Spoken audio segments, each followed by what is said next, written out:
everybody. Welcome, Arvanauts, to a Tuesday stream. It is October 9th, 2018. I hope everyone is doing well and is looking forward to day 31, believe it or not, a full month of Adventures in Middle-earth, Wilderland Adventures, sponsored as always by Cubicle 7. This is episode 5, A Darkness in the Marshes, and I am very excited to welcome everybody on board and hope everyone is doing well as we get ready to get underway here. Before I do that, just a couple of reminders about ways to support the stream. If you have not done so already, please consider following the channel. That's one of the most important things you can do. Please make sure, if you haven't done so already, that you check out the Twitter with _ARV tweets. And while I'm on the subject of following my Twitter, which I hope you can do because I always try to tweet there when we go live, also retweeting the stream, as Echo was kind enough to do just now, _tweet will let you retweet this stream. Please do that so we can spread the word about this awesome game and awesome group far and wide and here and there across the internets. Then we've got !ARV2, which will get you over to my YouTube channel where you can check out past broadcasts of the stream. !ARVcord will let you join the Discord channel and hang out with the Arvanauts in between streams, which is always a good thing. We have the shop as well, !ARV shop, more of which should be coming up soon. We'll have more merchandise there soon. At the moment, it's just Infinity and Beyond stuff, but we should have other things there as well very soon, so please keep a lookout for that. !ARV Treon is the Patreon, which is currently sitting at $384.96. Would love to see that get north of 400. A lot of cool things for the channel, a lot of cool things for you individually, including a copy of one of my band's albums that you might be able to get, a critique of your writing depending on the tier you support on, inspiration, which allows you to inspire players across my campaigns. This is the second session of the month, role-playing. We still have an Espergenesis session, we've got an Assignment Impossible session, we have another AME session, we have another Infinity and Beyond session, we have a D&D with viewers session, so we got a lot of D&D and role-playing stuff still to do this month. And then last but certainly not least, of course, is that sub button right above the sub window. We have 69 subs at the moment, which is one shy of the channel record. We've been at 70 subs a couple of times. So the record for the channel is 70, and the higher we can get, actually, I take that back, I think it's 72. So the higher we can get in that, the better it is for the channel and everybody, and you can also use that if you subscribe at a high enough tier to be able to get an inspiration to help the players. Oh my God! Turbo Tango with the Prime sub. Thank you. Thank you. As I call for it. What is up, my friend? My good friend Mike Underwood, everybody, is Turbo Tango. That brings us back up to 70 subs. Thank you, man. Thank you so much. That is very kind of you. And while we're on the subject of that, so please sub if you can. That allows you to use inspiration and use those custom emotes here and there across Twitch. And while we're on the subject of Mike, excuse me, while we are on the subject of Mike, I want to mention that Mike and I, of course, are involved in Speculate, which is become an actual play podcast. And later today will be the final episode of the first adventure that we played, Eberron, with fellow authors Lauren Roy, Maurice Broadus, and Marie Bilodeau. That was a lot of fun. And next up after this is going to be a set of sessions that we recorded with Mike as GM and me playing Blades in the Dark, along with some authors as well. So I'm very excited for that. We had a really good time with that, and I think you folks will enjoy that also. So if you haven't done so already, please check out speculatesf.com, and please subscribe over there, and we have a Patreon for that too, and blah, blah, blah. So that would be the deal with that. Anyway, and thank you, Echo, for that. So good to see you. Thanks again, Mike. I appreciate that, man. All right, so schedule-wise, we have got this going on today, and then this evening, or I should say later on today, I will be over at GOG for Pen and Pixels and Pathfinder Kingmaker. I'll be continuing my playthrough over there. Then on Friday, I will be driving up to Canada for CanCon. I'll be up there for the speculative literature convention known as CanCon. I've been there the last couple of years. I really like this convention. I also happen to like Ottawa, so it'll be a nice place to go. And I will be hanging out with someone who I'm just about to introduce to you in just a moment. And there will be a special session of that, but I'll bring them in before I describe that. So Friday, though, I will be streaming from there, live from the hotel, Assignment Impossible, which is my 60s spy show. So that should be a really good time. Definitely want to stop by for that. That will be a later start time because I'm driving all day. So that'll be at 10 p.m. Eastern. And then 7 p.m. Eastern on Saturday will be a special event, which I am just about to talk about in a moment. Next week, I will be back here on Tuesday. We will be doing the chat shows nominations. Actually, I think actually nominations are either today or next week. I need to check my calendar. I will be hanging out with you. Yes. I will also be hanging out with Brahms. That's true. I want to double check the calendar very quickly because I think I want to see exactly. Yes. So I will be wrapping up, excuse me, the Lone Wolf HD remastered next Tuesday, and then again continuing Pathfinder Kingmaker. And then next Friday, the 19th, will be Esper Genesis. We'll only have one session this month. That has been an awesome campaign, and I'm having a lot of fun with that too. And then another awesome campaign, Curse of Strahd, Saturday the 20th. And then the week after that, we'll be getting started on some Bard's Tale 4. We'll have D&D with viewers. We'll have the Patreon Field Chat Chosen Game of the Month and so forth. So we'll have a lot of cool stuff. And yeah, nominations for the Chat Chosen Game of the Month start next week, not this week. So I just want to make sure. So we got a lot of good stuff going on. It's awesome. I am super excited for it. But now that I've said all of that, I'm going to unmute myself so the folks know we are ready to go. And then I'm going to unmute them like so. And then I'm going to head over there. Dun, dun, dun, dun, dun, dun, dun, like that. There we go. There is the crew. Look at them. They are all looking great. I love how, like, Amal and Terry all wave happily, and Trent's like, no. Gotta stay on brand. The hell with you. On brand. So what's going on, everybody? It is good to see my wonderful crew of people here. Minus Will. We do not have Will yet, so I'll talk about that when we get there. But I do want to say, to finish up what I was talking about with schedule, that this person who's right down below at the bottom of the column, but not the bottom of our hearts, will be joining me live on Saturday at 7 p.m. Eastern, where she is a special guest. I'm only an attending author, but Amal is a special guest, a higher tier of person. No, but we will be hanging out Saturday at 7 p.m. and playing an in front of a studio audience, if you will, Adventures of Middle-earth session. And Terry and Tren and will be there as well, Skyping in from Germany and from California.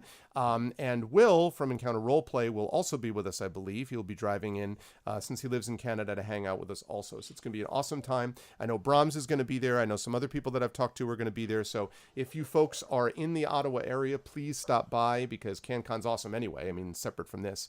And it's a good time. And also, they have sold out of pre-registrations, and so it's just on-site registration now. So it's that's the happening place. Listen, if you're anywhere in North America, the place you need to be this weekend is CanCon, as they get hit with like 8 million people that overwhelm them. But it's going to be a lot of fun. So with that said, let me move down and have the folks introduce themselves as usual. I will begin with the gentleman right below me, whose expression looks to be tired, and that might be the way to describe it. Trendane, how you doing, Trend? So that is tired? Yes, that is very tired. Okay. Yeah, I think it was about almost 2:30 this morning. I was sitting here wide awake watching episodes of Stargate Atlantis, and I looked over at the clock and it was like 12:32 or something, and I was like, oh, it's almost 2:34. One of my favorite times of day. I love it. Always really nice when the clock is in sequence. I'm like, why do I feel like I've got? And I stopped and I opened up my calendar. I'm like, no, damn it! And so I shut it again, and I'm laying in bed, just staring at the ceiling, unable to go to sleep. And I'm like, it's okay. I should, just in case, I'll set the alarm on my iPad and everything will be fine, which I didn't get up and do. And so I blinked. And I looked at the clock, and it was like 6:30. Oh, and I glanced out my window, and it was just the sun was starting to brighten the sky. And I'm like, oh no. Which means it's like 2.5 hours till we start. So I can't really go back to sleep, because if I do, I will overshoot. I'm like, no, wait, I have an iPad. I can set an alarm on. And I'm like, okay, all right. And we'll set that for 8:45 and everything will be fine. Okay, cool. Now I can go to sleep. And I just laid there staring at the ceiling until like 7:30. I'm like, and I just got up. I was like, screw it. I'm going to go get a banana and an apple. And everything. I was hoping the end of that story was going to be, so I went, blah, blah, blah, and immediately fell asleep. It's just like you willed your anger. Your anger willed you to sleep. Well, nonetheless, I appreciate that you managed to somehow soldier on despite all this, and that you joined us nonetheless. Listen, I would feel more sympathetic to you, but it's your own fault for watching Stargate Atlantis. If you fell asleep doing this watching Farscape, or maybe the original Star Trek, okay. But, you watched the thing that made it possible for them to kick Farscape off Sci-Fi, so I have no sympathy for you, sir. at all. Atlantis didn't. Yeah, it was Stargate Atlantis, wasn't it? What? Because they wanted more Richard Dean Anderson stuff, and so they. Well, I guess he wasn't in Stargate Atlantis. All right, okay, so maybe it was Stargate. It was just regular Stargate. I just have bitterness towards Stargate because it kicked off Farscape, which is wrong. That's Which all. makes very little sense because by the time Richard Dean Anderson left the show, which is right about the same time that Farscape was ending, Right. is when they said, you know what, the guy from Farscape's not doing anything. Let's hire him onto SG-1. And so it's like, yeah, no one would ever go broke betting on sci-fi to make bad decisions in programming. That's for sure. But anyway, Trent, who are you playing today? I don't remember. I'm playing Tawny Bear the Hearthminder, who is, I believe, acting as Hunter in this particular journée. Yes. Which is actually sign language for boat, but whatever. Just like, well, that's appropriate because you'll be starting with the crossing. It's going to be good times. Thank you. Yeah, that's right. Brahms will be there in the crowd, so he will actually be able to shout out his inspiration. I inspire. That's really awesome. He has to scream it out in the twit. He has to be exclamation point inspire dash. That's awesome. Yes. Yeah, you totally should do that. And then everyone's just going to be like, it'll be good times. It'll be good times. I'm looking forward to it. It's a pleasure to have you here. Excuse me, Tren. As always, thank you for being with us. Now, I am hoping that Will is going to join us. I know that Will has had stuff going on and some personal stuff that going on. So that may be, we do not have him at the moment. I'm hoping that he will join us later on today, is my hope. But in any case, he plays Robar Staunton, the Dunedain Ranger. There was a lot of stuff that happened with him in the last session where we heard more about family backstory and stuff like that. But you should check him out at Encounter Roleplay here on the Twitches. That is always a good thing. Right down a line, we see someone who is trying to conceal her face in a massive mug. And that, of course, is Terry, who is right there with us at the moment. What does it say on the mug? It says Aperture. It says Aperture. Oh, I see. Aperture Laboratories. Outstanding. Trusted friend in science. Nice. Does that mean that if you poke your face into that mug, that your face comes out somewhere else? Let's find out. Enjoy a bottomless vat of tea. Remember, the mug is a lie. So, how are you? How are you, Terry? That sounds awful. How are you? How's life, the universe, and everything? Good. I have tea, so that's nice. It's good. Tell. I mean, very quickly, because we always need some good news, and then talk about the good thing that happened, and then talk about your character. Okay, so I don't some of you might have heard about that. I know it was on the news across Europe. I don't know if across the pond too, but for months now there has been protests going on here, pretty nearby where I live actually. It's a Hambacher forest where a large energy company wanted to chop down an old forest because they owned it, and there's brown coal underneath there. So people have been protesting because Germany was supposed to get out of the coal industry yesterday, Yep. And they have been putting it off because of lobbyism and all that bullshit. But good news. Actually, the whole thing had to be postponed because the government said nope. The local government was yeah, no, this is too bad for the environment. So it's not completely off. For now, they said they can't do it for the next 2 years, which it's a win. It's not we haven't won the war, but we won the battle. That's a good thing. So yes. Very awesome. Very nice to hear good news. Yeah, I know it is. That is very good news. I'm glad. Believe me, we are glad to hear it. Anytime that we can get a little bit of good news. Yes. Speaking of good news, who will be delivering the good news for the party today? With a certain pony by her side. Well, some dwarf or something. No, her name is Inge, daughter of Ida. She is a stonemason wanderer from the Erebor. And yeah, as you already mentioned, she has a pony sidekick named Liman, who I shouldn't have made a token for. Because paranoia. Oh man, it's only paranoia if they're not actually out to get you. But I'm sure it's fine. I'm sure it's okay. Awesome. I am looking forward to seeing what. Don't trust the smiling DM. I'm looking forward to seeing how how Lilamon handles a combat mop. I mean, not at all. That's not even remotely what I mean. Did you say a combat mop? Say again. Did you say a combat mop? Map. Map. A combat map. Although now I actually think I should wanna create a see combat Voldemort mop. Yeah. with a combat mop. I just feel like Yeah. That's Is that like a mop as a weapon? right. Yeah. It's especially it's like there's a combat broom also, but like the mop is considerably more has In more. Rune Factory 2, you could have a mop as a weapon. The mop has splash not effects. a You mop, know what I'm a broom and a pitchfork. Can I have a diplomacy squeegee? That's super awesome. It's the car wash of role playing. I really feel like a combat mop should be an upgrade to a staff, right? Like you can add this sort of wet, smacky appendage to it. That I mean, if you've ever been snapped with a wet towel or something, like this, it's Right. painful, Oh, right? yeah. Oh, like when you successfully hit somebody with that thing, they have to do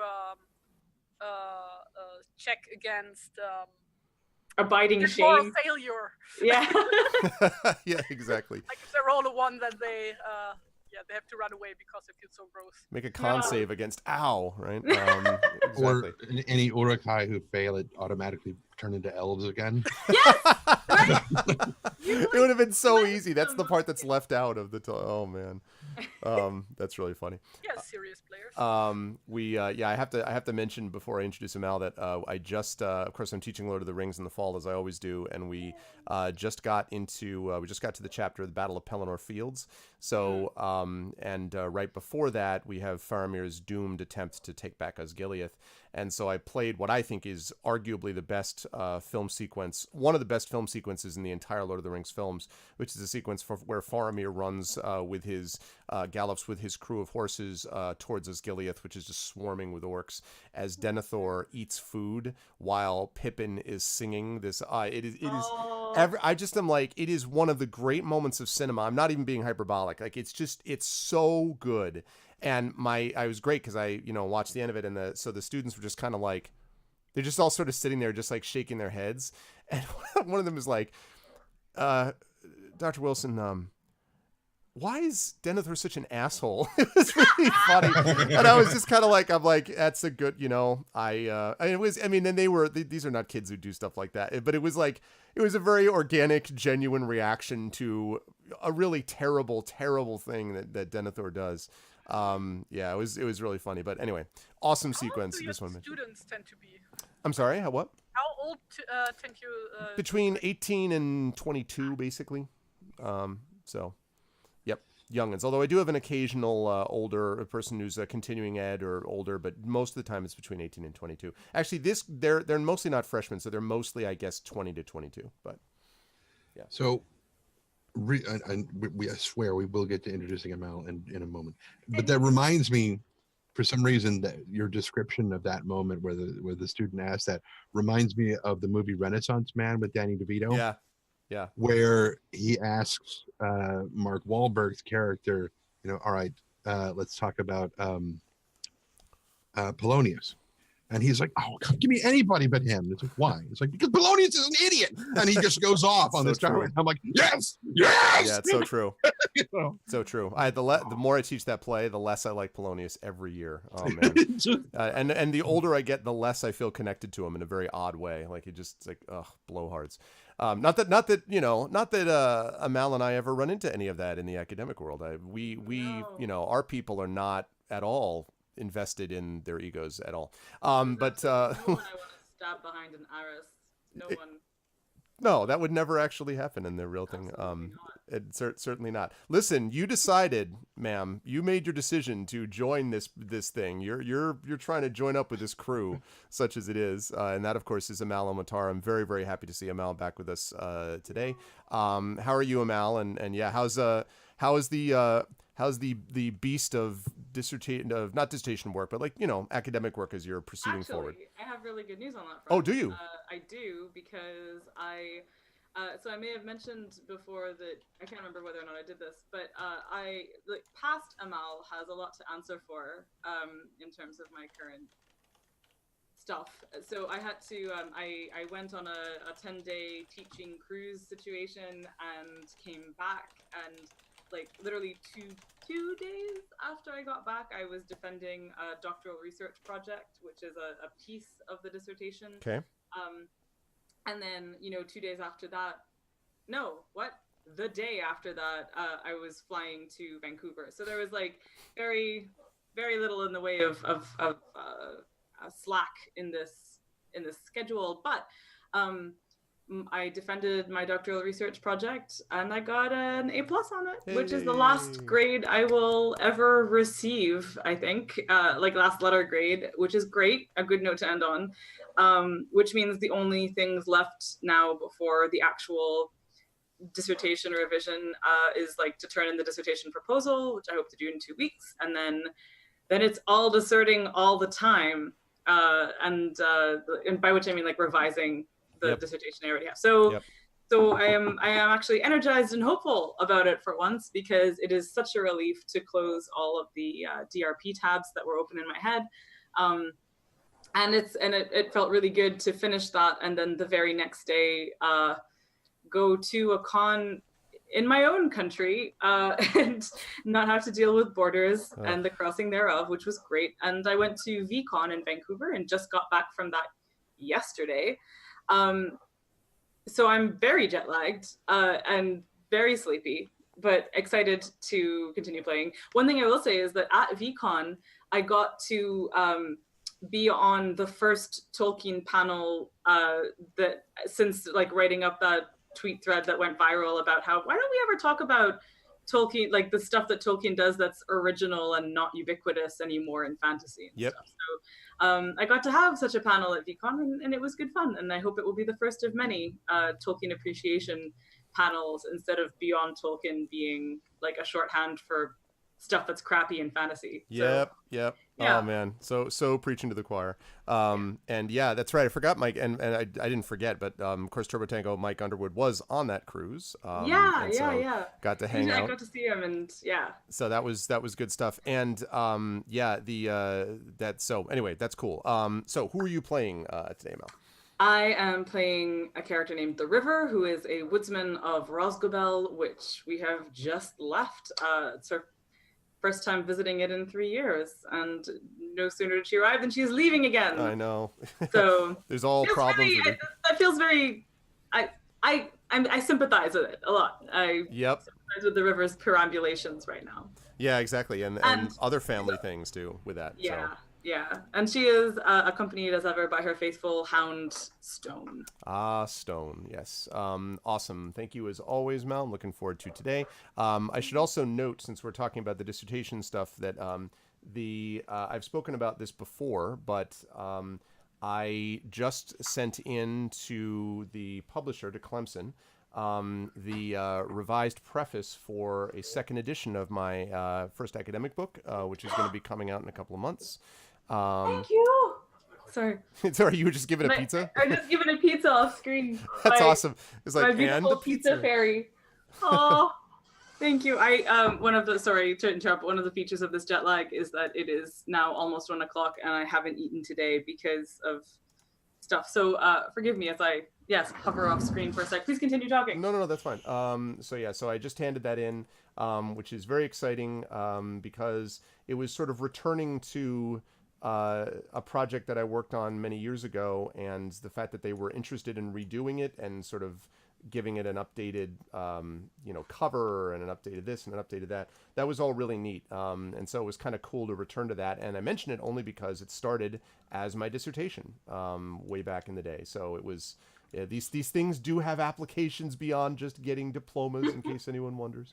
But yeah, so I was very excited about that. I'll tell you folks more about that when it actually gets released, but it should be released later this year. It'll be distributed by Cambridge UP. So, anyway, it's neat. I was kind of happy to go back there. Yeah. And I saw the cover of it too, and I was really excited. Like it's an old sort of, woodcut image of, inset of, a court theater. And I don't know, there's really neat aspects to it that it was fun to return to. So yeah, I want a copy. Yeah, I should be getting copies from them. They said they need to make the final approvals, but they were pretty happy with it when they got it, so I don't think that'll be an issue. So yeah, hopefully they should have it out in a couple of months. And it was great too because it was just literally out of nowhere. They just called me and they were like, "Yeah, this is back in January." And they're like, "We would like to redo this thing because we think we're bigger now and we think we really love this book and blah blah blah blah." And I'm like, all right, that's awesome. So that was cool. And I think we just got disconnected. No. What? From Roll20. Yeah. Oh, okay. No, from OBS. Oh, Yeah. Oh, yeah, I see it. Bear Okay. with I'm gonna me. shove more pizza in my face. All right, hold on. We're still recording. It'll be fine Oh, for the people haha. afterwards. you could shove pizza in your face too if you want. It's just the Oh fine wait, people I can on turn my camera off. I keep forgetting that. Yeah, the fine people on YouTube will see. All right. Okay. Stop video. I was It'll reach you now. remembering suddenly that, of course, Ian Holm, who played Bilbo in The Lord of the Rings, which we mentioned just moments ago, and then he also played Polonius. Yes. I'm like, oh my god. Yes. What? Oh, of course you did. Shit. Yeah, he Yeah. did. The my favorite of that though is oh gosh, he's a well-known Shakespearean actor, like character actor, who's done a bunch of these things. He was also in Much Ado About Nothing, Kenneth Branagh and Emma Thompson's version. He played. You're definitely not talking about Keanu Reeves. No, God, no. But yeah. Oh God, no. That was the only real problem with that production. I actually really liked that film version of it, but not him. But it was. He plays one of the characters in that film, and then later on he played Polonius in Branagh's version of Hamlet. And I'm a big fan of that version just because he does a really good job of demonstrating the level of blowhardness of Polonius. Like speaking of blowhards. So anyway, yeah, just unbelievable. So all right. With that said, what was the second? I think we should be back, by the way. I think we're reload. Okay. We are. So we're back. Just very quickly, second edition it's a second edition of an academic book of mine called Liminal Space and the Court Mask, The Problem in the Middle, about the Johnsonian court mask and about how they were more subversive than people think and using liminal space, which is one of my favorite concepts and blah, blah, blah. So that's what it's about. I'll talk more about it, but not now because the time is for us to move into Adventures of Middle-earth. So let's summarize quickly what happened last time for those of you who were not here or don't remember necessarily because this happened last month. So these fine folks, say again, what? So that would be me. That'd be you. So these fine folks had gone, as Amal mentioned, to Roscabel, the river's ancestral home, and had been brought there because Radagast the Brown had summoned them to find out. Had summoned them for some reason they weren't sure what. When they arrived, they discovered that Amal's mother was there to. Sorry, What? Amal's not Amal's mother. Sorry, it's because of our earlier chat made me think about it. I beg your pardon. The river's mother was there to greet her, the Weaver, as she is known more popularly, but not her father. And it turns out that the father had gone off to deal with a threat in being sort of located in this place called the Elfin Tower, some distance to the west. There had been places, actually, wolves and other creatures that had somehow been able to get inside the borders of Roscabel, and creatures, sheep and so forth, disappearing at night and things like this. And there had been some apparent threats from characters around that area about stuff they were going to do to Roscabel. And so the father, River's father, has not reappeared.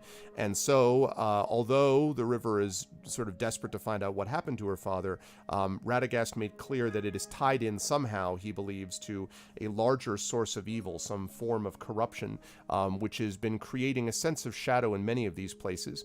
In fact, the party, when it was dealing with stuff that happened in the previous adventure, this whole dream sequence where they went to the necromancer's dungeons of Dol Guldur and so forth, all of this is being some power is creating a lot of this, at least in Radagast's view, and so he wants them to find out more information about this power, and then hopefully that will make it more easy for them to be able to solve the problem of what happened to the River's father.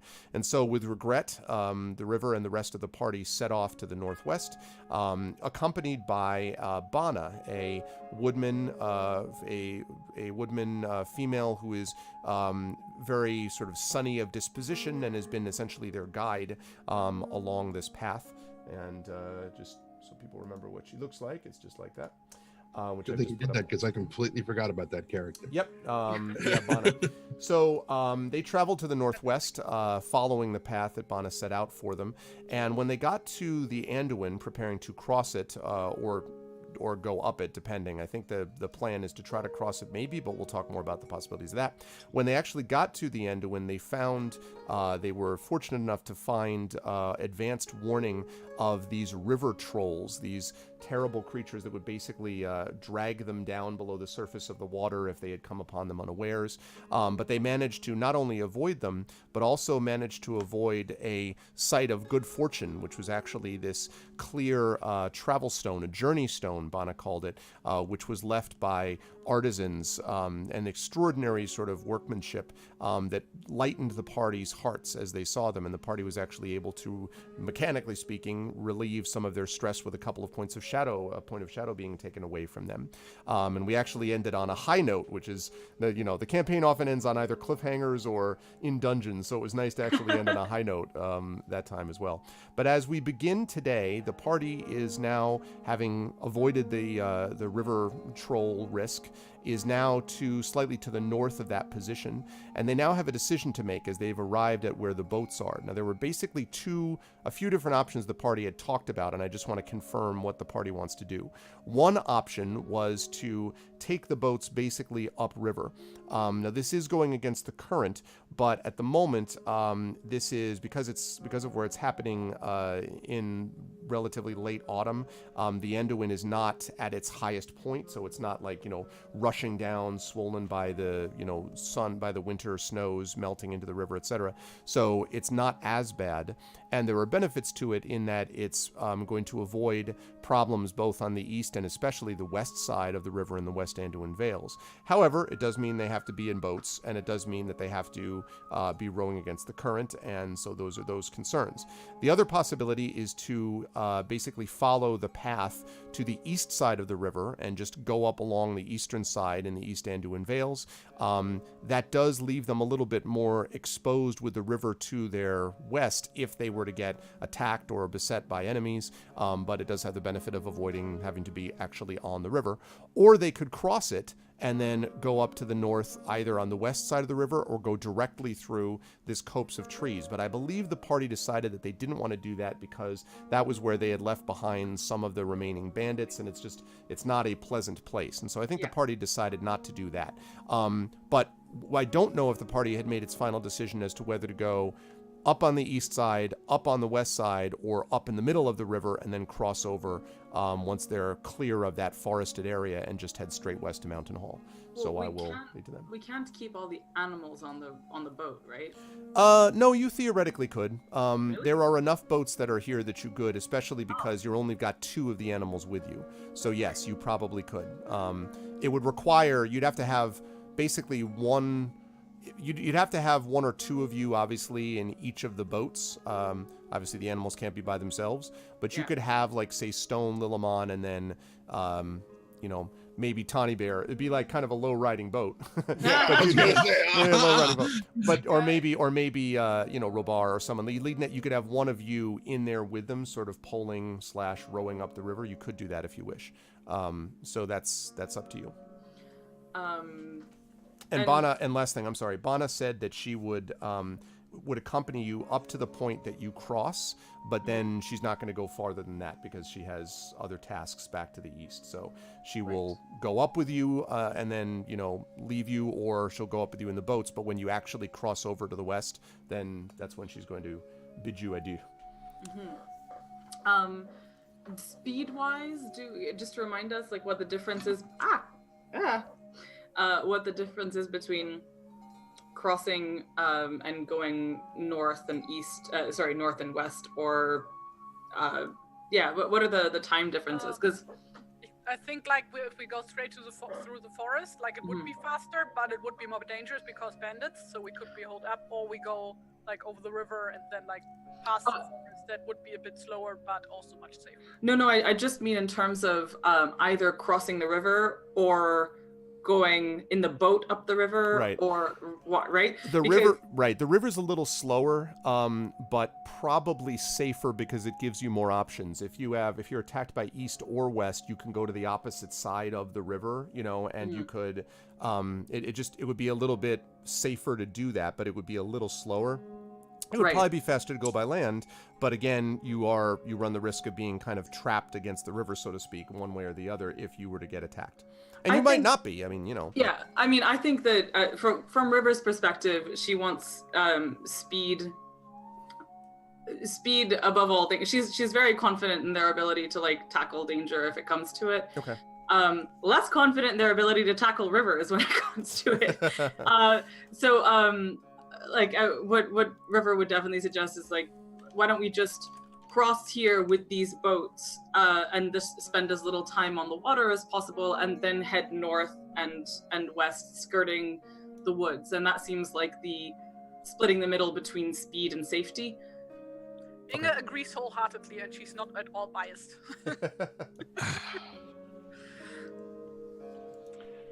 Tony feels exactly the same. Great. Okay. So Probably. I don't know, you amazing guys. thing. I feel like Robar would be all about like wanting to cross repeatedly. I don't know Absolutely. why. Yeah. Stay in the water as much as possible. yeah. He's such a great swimmer too. He really is. In fact, he just challenged Tawny that he will carry a bunch of stones, that traveling stone, strap it to his back, and we'll see who gets across first. Go ahead.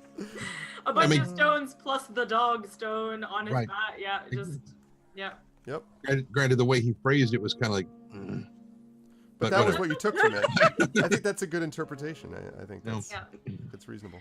Great. Okay, so we're piling everyone into the boats to cross, and we're bidding Bana adieu. Oh, are we doing the rope thing again? Do we need to? Like, how strong is the current here? Right. So the area where you are is you will need to make. It depends on how you want to do it. You will the river's a little lower here. It's not a ford though, so you will need to cross over it either through swimming or doing the rope thing. It might not be as much of a difficulty as you've had in the past, but you will have to make a check to do it. So we it are going to depends have on the it. boats to cross with, right? Yes, you will have the boats to Yeah. cross with. That's true. Yes. So yeah, that's actually true. I mean, the thing about it is that never mind. I take that back. The Okay. question is what you do with the boats on the other side, I guess is what I would say. Well, if the Because- boats are tied up on that side and Bana is still there, then could we not just use the boat? Like, I don't know how long like a these bridge of boats you're talking about? sort of, or just like, I just figured that I don't know how long this is or how long those tethers are, but if we could use them to cross and then Bana can pull them back, I thought.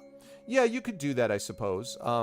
They're not. I mean, the rope is not attached on the other side, of course, but you could row across, holding, basically holding the rope or having it, tied to the bow more or less, and then Yeah. get off on the other side. Yeah, you could do that.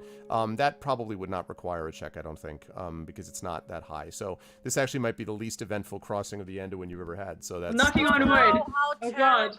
I hate it. So The worst. like my only concern here is whether we actually want the boats on the other side for the return journey.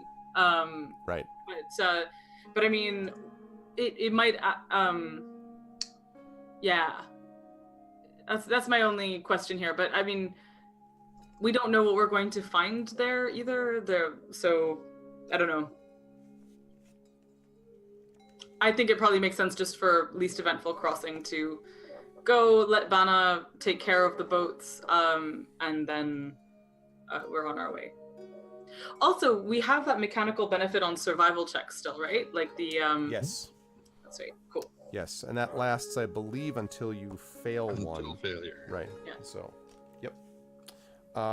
Okay.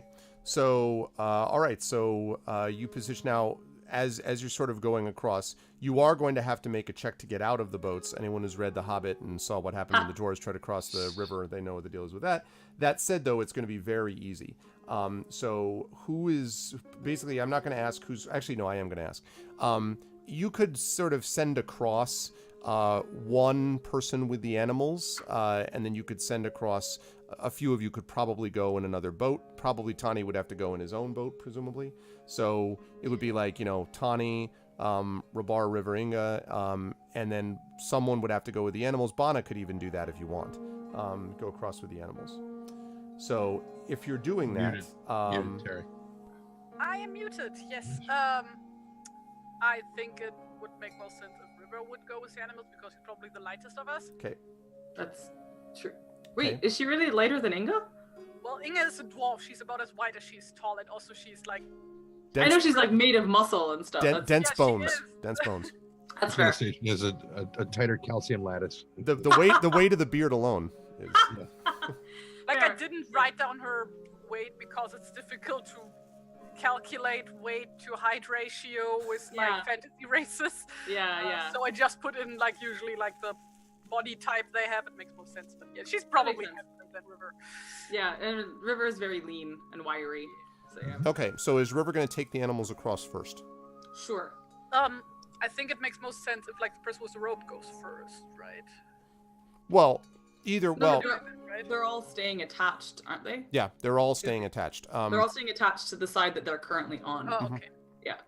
No, and then like somebody should like go first and then help like to get the animals out of the boat. Okay. Probably. So Yeah. then that could be, Robar and Inga going in one Yes. boat, or Tani Yeah. going in one boat. Up to whoever you want to go across first. Okay, so Tawny will go first. He'll take the Yeah. length of rope, and then we'll put pitons on either side so that the rope is anchored on either side of the Right. river, and you can just hand over hand in the boat. As Okay. soon as take the there we back. go. Perfect. Okay, Yeah. so go ahead, Inga Tani. stays So, fine. close to Robar since he's gonna fall out of the boat again. Go, Tawny. He does. all right, so 12. okay, yeah, I think. Well, wait a minute.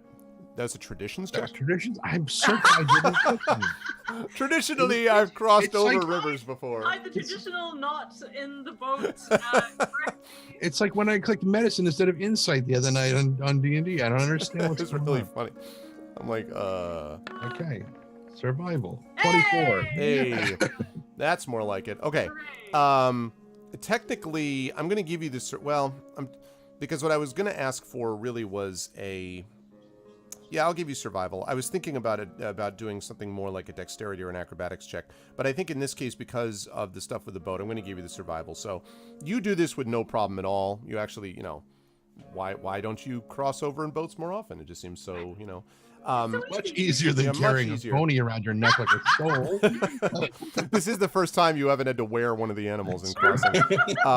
So you get across to the other side with no difficulty, get off the boat, and then you're going to, you said, piton in the rope in one side. Okay. And then, so having done that, the next person or next group to cross is the river with the animals? Yeah. Okay. So I'll ask you to do the same thing, River. You can do a survival check on this too. Cool. Let's see. Right, and we've got advantage on the Yes. Yep. Wait, everybody or just Amal? Woo! Everybody, because I don't think anybody has failed a survival check yet. Uh, Wow. Survival. That's where it's at. So, somewhere. as you're figuring that out, yeah. So the river is just like, she actually tiptoes over the rope, like does several Cirque du Soleil. And so does Tari. Yeah. Wow, look at you guys. They are they practiced for so long to make this Yeah. crossing that Oh, like God. All right, I'll roll for Robar. Bar isn't here. that's true. It's time for Robar to figure out how he does it. Where's the natural one? Where's the natural one? Oh, just a second. I'll... Double natural ones. Yeah. Oh, but wait, I mean, does he even? Oh, it's everyone's getting out. Aww. Of it. That's right. I mean, Okay.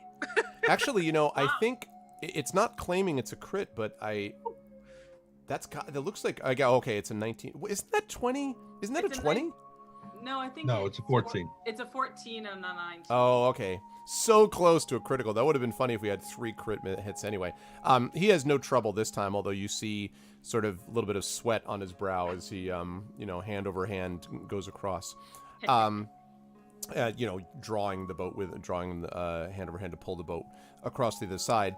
Once you were all on the western side, Bana waves to you as she went in. She actually went in one of those boats and is going to pull it back the other direction now. Well, either that or I was going to undo the piton, tie it to the boat, and she could just pull the rope back across. Oh, it's up to you. You can do that too if you want. Whichever. Okay. So if that's what you're going to do, then she waits. The boats. I don't know. Yeah, do you want to leave the boat on your side or leave it on their side? If you leave it on your side, these are, you could try to conceal them, but at the moment they're kind of exposed. No, that's fair. Okay, but it's up to you. They should go back. They're not our boats anyway. They should stay where we found them. Okay. Finders keepers, right? So she pulls them back over, and then she waves at all of you and says, "All right, masters, safe journeys to you. Remember, sunshine is always on the other side. remember the stone, and she holds up the stone, which glints again in the sun, and she waves a big cheery smile on her face. And a riverhead grabs her and drags her to a dim. Right, exactly. And then she turns around and is brought to her death. No, and she. I thought we got to keep that stone. Oh yeah. well. she heads off on the way. No, I mean, I guess you could keep it if you want, but she had this journey stone. It was really the finding of it more than the keeping of it that was the sort of the relief to you. But I'll give it to you if you want to have this glass orb. That's fine with me. No, I'm fine. Let it be found by other travelers. Okay. All right. So you are now on the other side. Okay. So now you're going to head up to the north, I believe is the plan, right? Along the path, skirting the woods, and then over to the west. Is that what the plan is? Yep. Okay. All right. So, well, okay. Not quite so fast. I'll just go up this way. All right. So, okay. Let's see as we've got this going on. All right.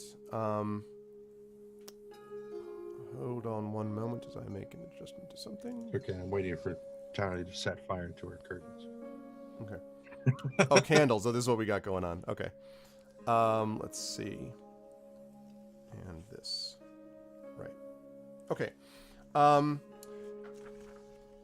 So, as you are heading to the north, let me find what we've got to this.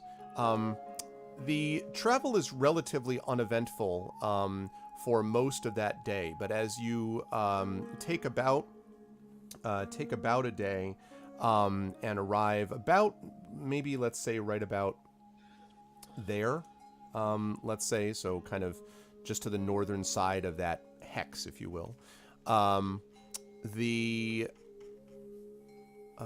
hunter, Tawny, you spot something rather unusual. Is it a delicious something unusual? We shall see. Okay. You see the following. Okay. As you're traveling up, you see some signs, basically tracks that have been left by some kind of hoofed creature, but not some huge monstrous thing.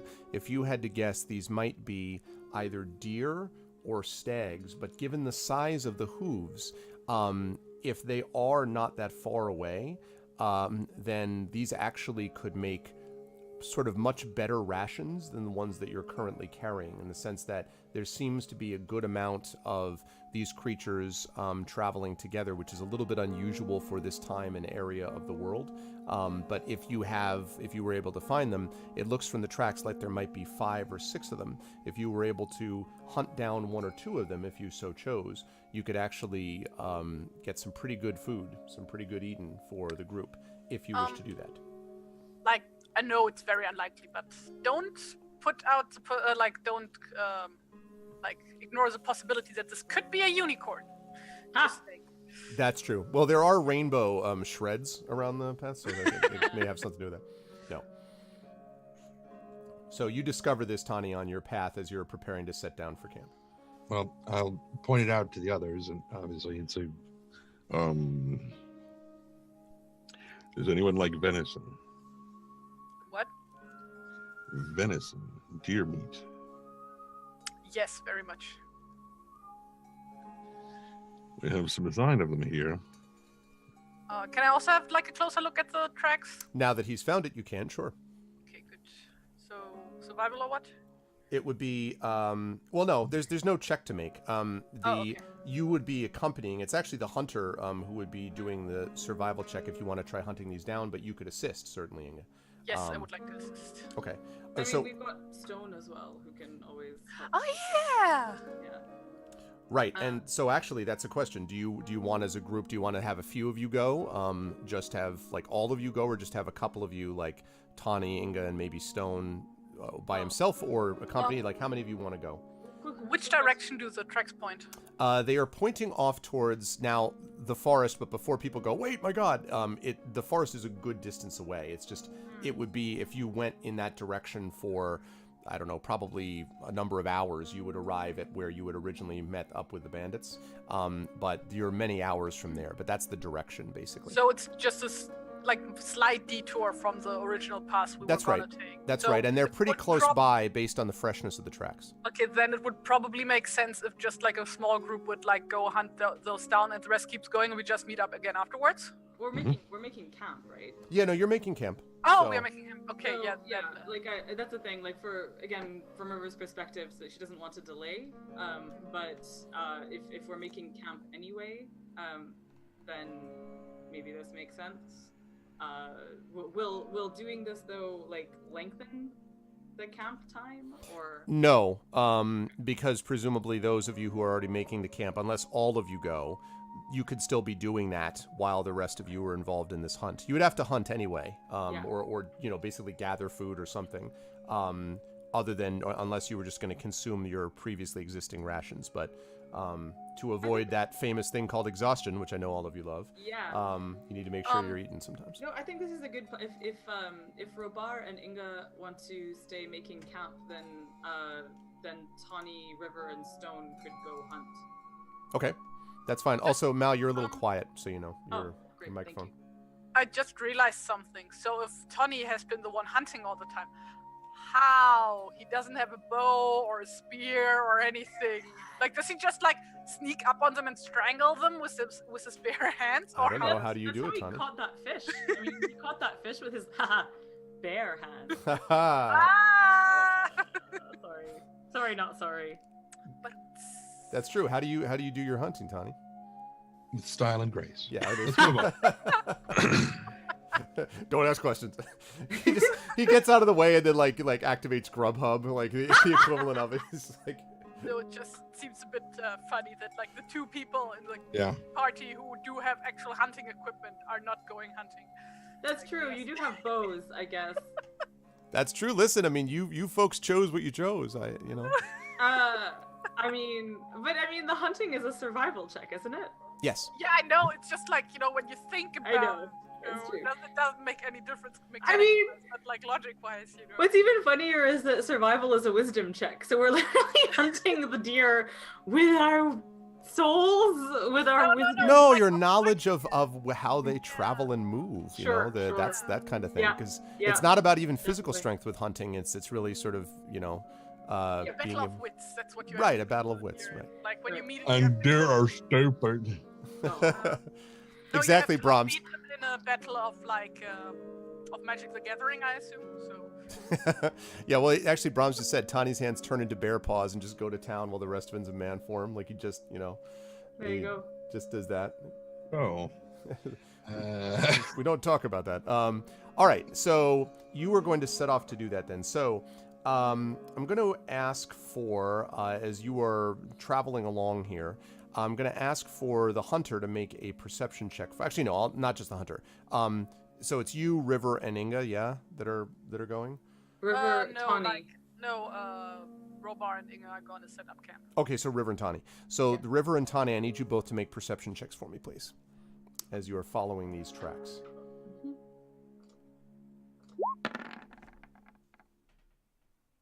Okay. Well, that's happening. Like, I ordered some new patches, and this is kind of on topic, I guess. Oh, nice. Amon Yes. Amarth. Nice. That's Yes, awesome. Mount Doom, also one of the best bands ever. I'm surprised you actually have room to actually put any patches in. Oh no, that goes on a separate vest. Oh, Vest. okay, okay, I I have was like gonna a lot say. of vests. I thought you were running out of room. Like you can barely see it in the background there, like hanging onto the chair there. Like that's my boyfriend's vest that I made for him. Nice. Oh. That's awesome. Yes.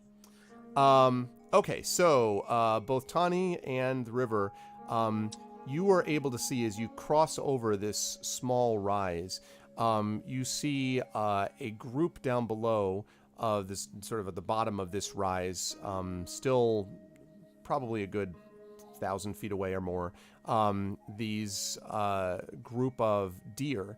And there are probably about 5 or 6 of them that are kind of grazing peacefully. And one great stag, which looks up, its antlers kind of very impressive and complex, reflecting age. It is not a white stag or a magical creature or anything like that you can see, but it definitely has seen a few winters, you can tell.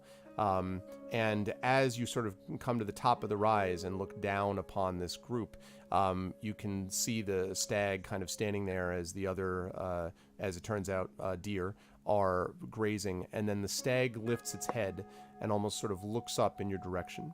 How do you want to go about trying to? It apparently doesn't see you. It doesn't move, but it's sort of staring up at the darkened hill where you are positioned. If we're good hunters, we'll be upwind of it, and it should. Otherwise, How are you going to try to track it down? I'm suddenly vegetarian, and I don't actually want to kill any of these beautiful deer. Oh! That's not true. I don't. But Suddenly vegetarian. I'm sorry. Yes, our totally soy jerky is enough for. Anyway, no, never mind. I vote that there's no such concept of vegetarianism in Middle Earth. Even when there are talking animals, there are always also meat animals. Anyway, how do we want to? So they're kind of like in a little dip. Where yes, basically, it's too much to call it a valley, but it's like a little depression in the ground, and you were above them. It's not super steep because they're some distance away, but you're sort of on the top of this gentle rise, and they're on the bottom of that little depression. As I say, 1,000 feet, maybe a little more. Well, I would like to think that we were going to find the most efficient and humane way to hunt and slaughter these. Just one. We just need one. Just need one. Yeah. Well, that's the question. Are you, because you could go after the stag, which looks like more sizable, or you could go after the ones that are not. The stag looks to be as big as a couple of these. Yeah, but he'll be tough and wiry, and we'll put up a fight. Whereas if you go for like a yearling. So it looks up at you, blinking with big eyes, brown eyes. I was trying not to relate that story. I don't want to. No, Bambi, God. Okay, well. No, not that story. No. When I was in middle school, and my principal discovered I was going hunting that weekend, and he was like, "Would you seriously gaze into those big brown doe eyes and kill them and eat them?" And I'm like, "Yes." And he was like, "Oh." Why did you ask? I have actually had my dogs flush out a deer and a stag that toward like what happened. I was walking. Again, my parents live in a very rural place, and there is actually a lot of hunting around us because we live in a literal forest by a river. So I was walking on this path where there used to be a railroad track, and my dogs like went bounding ahead. And they were really interested by something. And I was just like, everything is, I think I had headphones on for that matter. And then the next thing I knew, I looked up and I swear there was a stag, like a young stag, it leapt over me. Like it was it was bounding towards me. And I was like, what? And it leapt over me. And I realized in the seconds after that, my dogs were chasing it in my direction, and I could just see them thinking, why didn't you catch it? Look what we did all the work. And I was like, what? See, it was very beautiful and amazing. It's amazing that you should relate that story, because that's exactly what Tawny is going to recommend that we do. So Stone should flush them towards presumably Tawny and or River, and they're just gonna grab one. I literally, how I was imagining River's hunting was like that she would just sort of leap onto a deer's back and then use her axis to go or something. But wow. I don't want to, that's what's in my head. I don't know that I actually want to say that. I don't think that would be the wise and survival inclined thing to do. I mean, listen, I'm all about the stream value. If you wanna make this effort, I'm. I don't want to fail a survival check. So no, I think flushing them towards Tawny and Tawny doing whatever Tawny does to be the hunter is fine. Yeah, because Tawny does have to actually be the one who makes the roll mechanically as the hunter here. So you can assist, as I say. So yeah. Okay, so you're gonna, as I understand it, you're gonna send Stone in one direction. You're gonna go in a second direction and kind of bring you and Stone separately, bring towards Tawny. Is that? Yeah. Okay. I think so. Does that make sense, Tony? Does that make Well, that's sense? not quite what I was thinking. What I was thinking, the right plan, wrong people, is that Stone would skirt around one direction, I would skirt around the other, and we would flush them towards you. And then when they get within range, I don't have a bow. okay, then not pink. Punch. Falcon punch. Well, that's, Tawny would be like, jump up out of the grass, and go, die, and but you have to make the mechanical roll anyway. yeah. So All right. So yeah. Guide him towards me, and I'll clock him. Okay. Okay. So, yeah. All right. So what I will need actually, you and Stone to do to see if we can get the assist is I'm going to have both of you make stealth checks. And Maestro, as far as what it takes for a party to set up a trap, you're kind of seeing it already. I mean, I know if you mean like a mechanical trap, that would probably be something relating to either dexterity or survival. But in this case, they're sort of setting up a living trap, which is the end of which is a Bjorning at the other end of it. Ambush, I think. Yeah, an ambush trap. It's a As tram bush. opposed to an ambush It's non-trap. a trap bush. It's an am trap. An arm trap. Well, it's just me carrying around a couple of bushes with me. I can catch scrub. Exactly. Okay, so that is now that is not an advantage, so you got a 12. Okay, and then Stone. Are you able to roll for Stone? Oh, let's see. Oh, like a rope trap or something. You can bypass the problem of not having bows. Yes, they could do something like that, although this system that they have is probably going to work as well as that would, Maestro, just because the ropes would be difficult given the terrain. Is stealth just a straight dex check for Stone? Probably would be if he doesn't have it separately. Let me just check. He's got skills or perception +5. Yeah, his stealth is 0 because of the. So it would just be. So it would just be a dex check then. Yep. Wow. Okay. Yeah. No. Oh wait, I saw the wrong die. I saw the 20. I saw the 19 before I saw the 4. Okay. That's all there was. Yeah. So right, exactly. That's all there was. So you so as you're sort of going towards them, you are able to creep around. The stag kind of looks around a couple times, like both directions, but doesn't seem to do anything. And then as Stone is kind of crawling his way through, at one point you hear this rather loud which is apparently Stone sneezing, and you notice that he actually got his nose into sort of like some like grassland and kind of like sneezes loudly.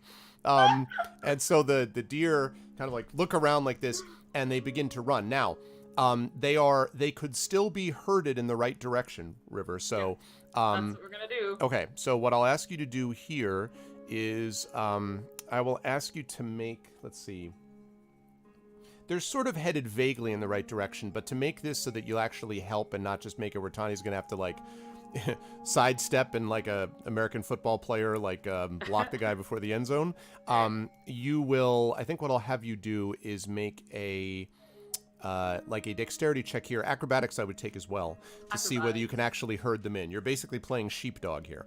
Sure. A lot of my friends Then are again, sheepdogs. there's also animal handling, I guess. Either way, it's fine. Yeah, no, not in this case. You're not going to... Hey! Yeah, so you, I have this image of you actually cartwheeling into place, but no, you... Yes! Could you she actually, like, just for real leap on the back of one and just like ride it towards Tony? That's gonna be a whole. All right. Well, let's. It was a pretty good roll. Wild, yes. So you can. I'm not gonna let you ride one, but you can tell me how you push them in Tawny's direction, though. Do you cartwheel towards them? Do you front roll? Do you? You know what? She's going to. There's nothing as cool as just leaping onto one.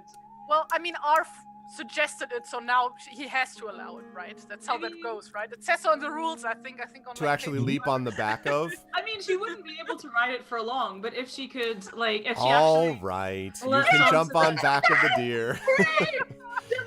Jump on the deer, and then she just needs to do, like, in order to, like, spur it in the right direction a little bit, and then she can gracefully dismount. Now, are you jumping on the back of the stag? Yes. Okay. Absolutely. All right, so you grab the antlers of this stag. Now, this is a large creature, and it sort of is, obviously taken aback, and it's, up and down as you kind of literally are almost trying to guide it like you were on top of a bike, like trying to like roll left and right, like pulling its antlers left and right as they go storming towards where Tawny lies in wait. Now, are you going to try to bail out on this at some point, or are you going to at what point are you going to leap off the back of said deer that you have now ridden? I mean, when it looks like Tawny's got it, I think. I mean, because Tawny, how are you stopping the? We're not actually getting the stag, right? The idea is just no, not the big one. No, not the big one. Right. No. Okay. I think they are galloping behind you, by the way. Like the other deer are behind you. Yeah. I think she'll just once they're going in the right direction, and it looks like they can't change direction before Tawny gets one. That's when she'll leap off. Okay. All right. So, and then that's when she'll leap off. At the beginning of Barracuda. No, that dun dun dun dun dun dun dun dun. Owning a stag, riding a stag. Okay. So, Tawny, you see the river sort of like, looking like she's having a grand old time right in the back of this stag, which is charging up the rise towards you, along with the deer which follow them. Tawny, look, I'm riding a stag. Yeah, like it's like riding a luck dragon. Respond. He's gonna sit nice and quiet and just. Okay. So at what point do you jump up, Tawny? Like right after the stag goes by? Because there's basically about, I don't know, I would say about 10 feet between each of the deer, and there's about 4 of them behind the stag. So they're probably moving close to 40 miles an hour, so that 10 feet's going to disappear real fast. Yep, sure is. So, not quite that far because they're going uphill, but 30 miles an hour certainly. Right. So as the big stag is passing, Tawny's gonna spring on. Not a breeding doe. I was just about to. Yeah. Well, we just said one of the yearlings. Yeah. And it's fall, so there probably aren't many fawns. So yeah. 2 of them look to be younger, but not young. So. I mean, a couple of the deer are clearly pregnant, so you could just. No, I'm just kidding. I'm just joking. I'm just joking. Yeah, I know, more meat. Yeah. No, I'm just joking. No, you never hunt the breeding does. You need them for the next season. This is important, and you learn this when you go for a hunting license. Do we have? Sound like an elf. Disgusting.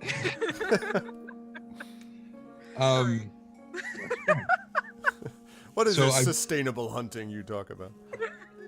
I presume that we probably have at least one that we can see that might have little nubs. Yes, I would say so. Antlers. So yes. probably go for an older one of those. Okay.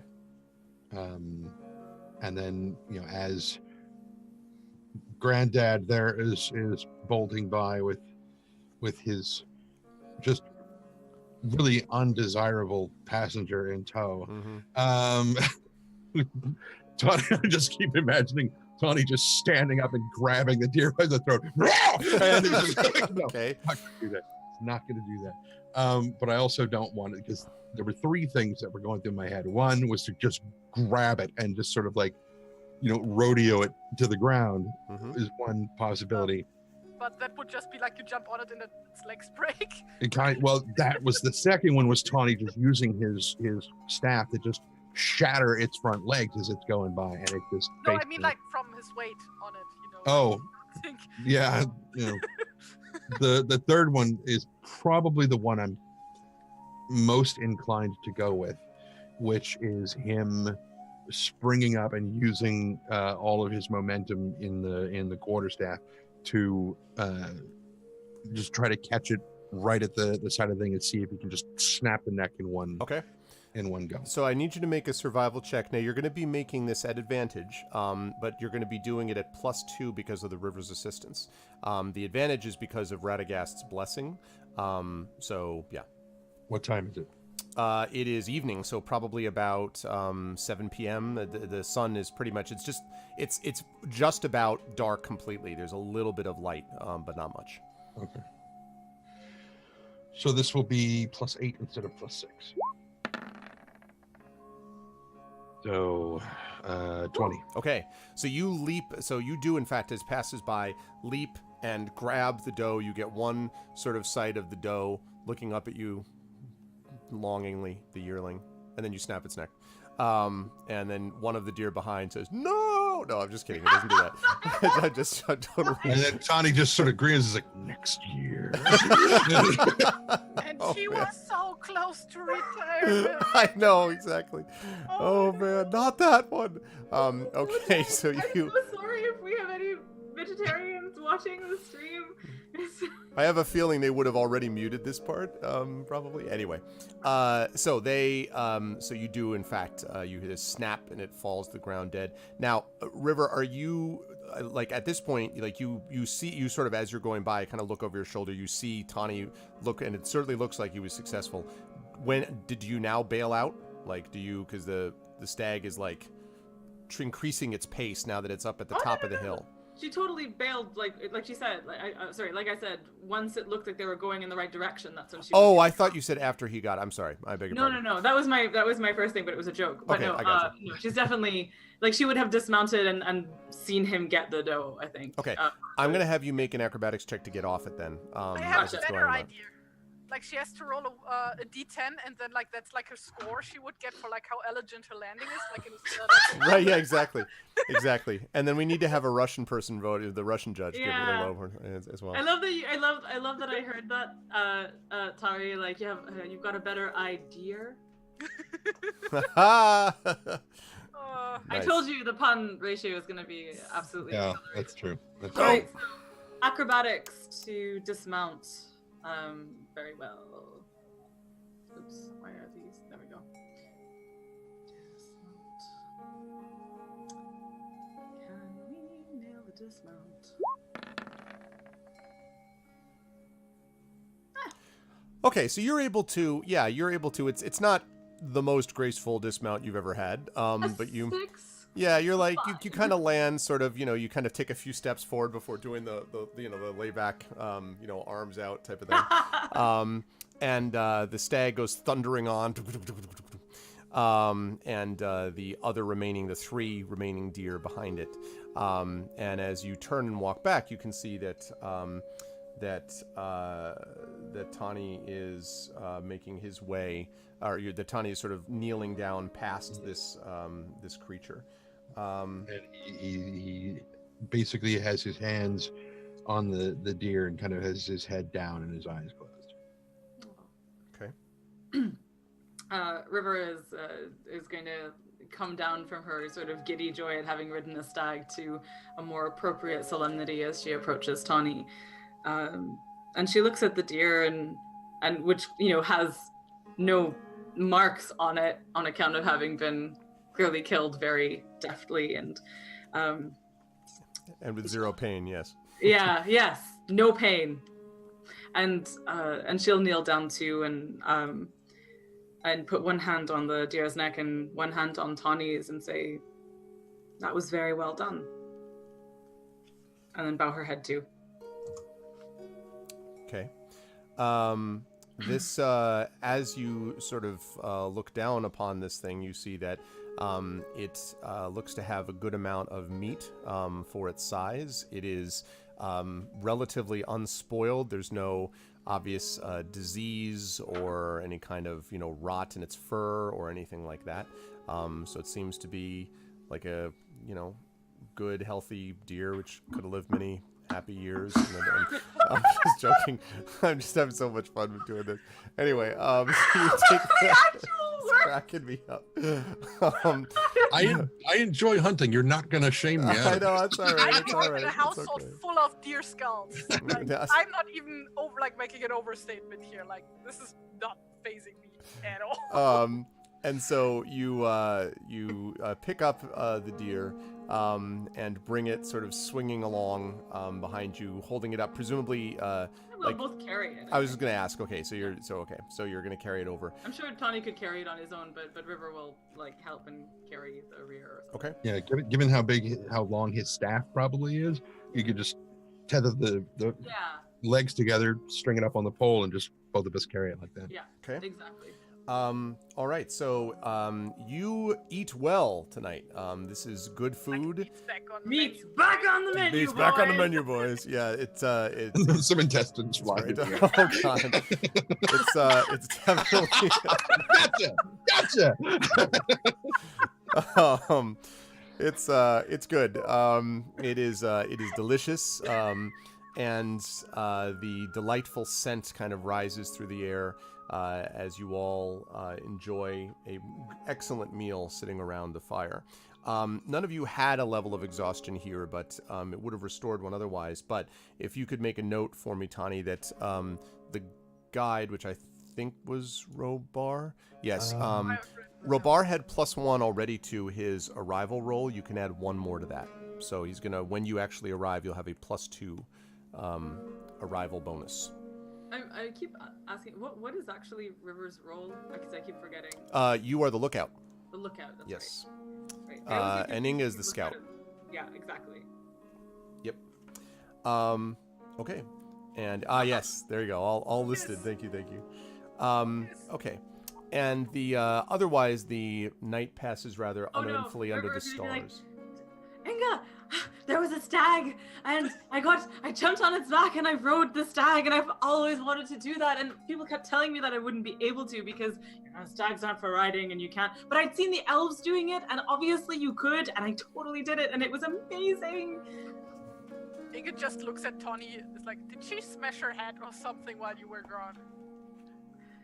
Rode a stag. She rode a stag. You also smashed your head while you guys were gone. It wasn't happy about it, but she did ride it. Yes. So the evening passes in sort of comfort and joy. You do a couple times hear some keening wails of deer grief over in the hills, but otherwise... And it is echoed back with Beorning laughter. Oh, man. Oh my god. Just kidding. Okay. Traumatizing Amal. This is only having effect on Amal. I need to figure out something else. It's delightful. I You hear the keening grief of dogs and cats and rabbits, and also okay. Anyway, so Radagast's face on the horizon, looking at you. yeah, exactly, just shaking With his a head. single like tear rolling down. yeah, exactly. Oh man, Radagast the grief-stricken. So Tawny's gonna also whatever meat we don't eat, he's gonna pack it up, spice it, so that it starts. cure it. Yeah. Okay. basically. Yeah, because there is a fair bit of it that you wouldn't be able to eat, although you can definitely have a meal in the morning of cold venison. We can like load all the spare meat up onto Lilleman, just saying. He's a vegetarian. Horses aren't vegetarians. Neither are deer, actually. Yeah. Seen deer eat pigeons. Yes. They do, especially in the Highlands where calcium deficits are a thing that happen. They will run around and eat baby ducks and like small birds. Wow. Just bones and all. So really don't feel bad for this deer. So yeah, These this deer, have been you know, eating baby Had it ducks. coming. when I was running my campaign for Adventure Middle Earth deer version, they killed a bunch of birds, and so, you know, They were not friend of eagles at all. they were not exactly. Yeah, we're the just Eagles- doing a service to the Eagles. The that's Eagles it. did not befriend them. That's right. Okay. The next morning dawns clear and cold. You definitely begin to feel the bite of the oncoming winter, although you're not in the winter months yet, but you can, it's sort of a reminder of what is to come. And as you begin to sort of sort things, the fire, of course, is pretty much out at this point, just smoldering, and sort of gather your stuff together and prepare to get started on the second day's journey, which is the road to the west. Is there anything you want to do, especially in the camp, first, or just set off on your way?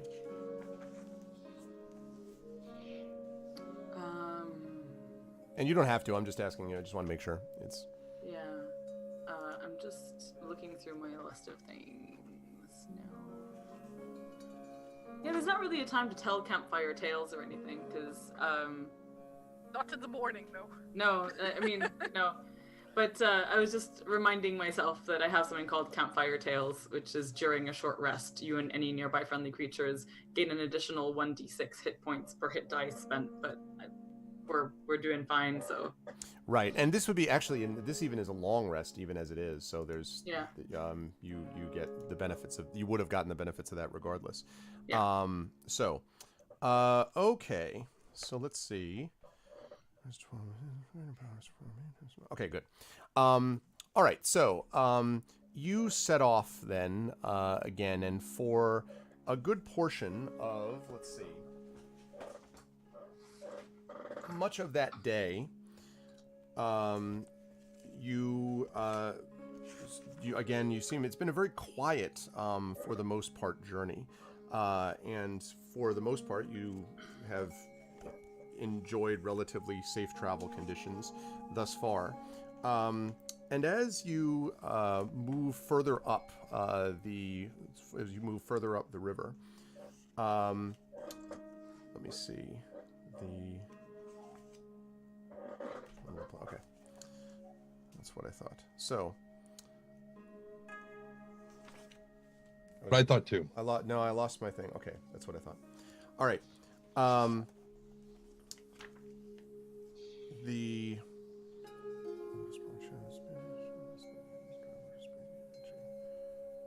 one on this table. I'm sorry. This is what it's asking me to do is confusing me. Give me 1 second. No worries. I'm just enjoying these murmurings and whispers as if there are secrets on the wind. Secrets on the wind. It really is. That's pretty much exactly what it is. It's like what he's looking up. Yeah. Okay. Okay. The revenge of the deer is nigh. Okay.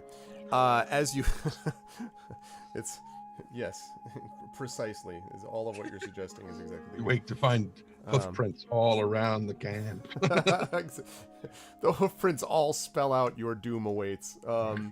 So no. But sadly, it's in deer language, so we And can't. Robar is gone. Robar is vanished, and we have to start. Right. Exactly. It all spells out vengeance is mine, saith the Lord. The okay. Deer Witch Project. Yeah. I'm very proud of myself right now. Yeah, you're doing a good job. You're doing good work. As you're walking along, you can actually see that you're having trouble keeping your vision steady, like it's all shaking around a lot, and it clearly is the Deer Witch Project. No, that's not what happens. So about in the afternoon, as I said, it's sort of cold and clear. The fog does not burn off as completely as it might have normally. We're going to say that you're probably about here now, close to the middle of that hex. And as you're moving to the north along these fields, the lookout, actually, I need you to make a perception check for me, please. Not survival. This is perception.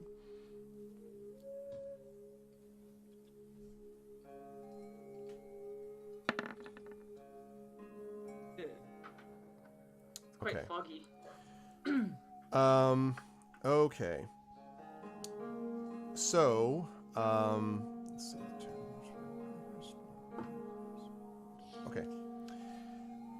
As you're sort of slightly ahead of the party, just kind of with the fellowship, just sort of looking out at the landscape, river, you suddenly feel something terribly cold pass by you. It is almost a deathly chill. And again, I mentioned that the day is sort of crisp, but this is more than that. Something feels very icy and kind of claws at your bones, it almost feels like. And there doesn't seem to be any reason for it, at least initially. But then all of you, Robar, Tani, and Inga, even the animals, feel a similar sense of cold. And then this dark shadow passes over you. Now, it is not cast by anything that you can see in the sky or any creature running along like a hill line or anything like that. But there is nonetheless a shadow which passes over you in some way. And you have this feeling of terror, of horror, of sort of shock and surprise. And it feels very much like the cold that you felt when you were in the dark of the dungeons underneath Dol Guldur. I need all of you to make a wisdom saving throw for me, please. Well, fortunately, we weren't actually there because it was a dream.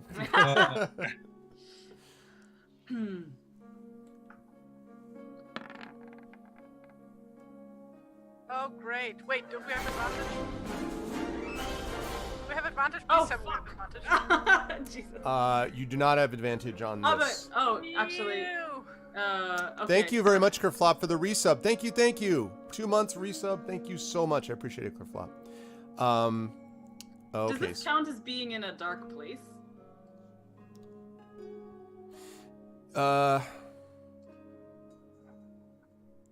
No, because it's coming out of nowhere. This is Okay. sort of like this feels to you, River, as this thing crosses over you.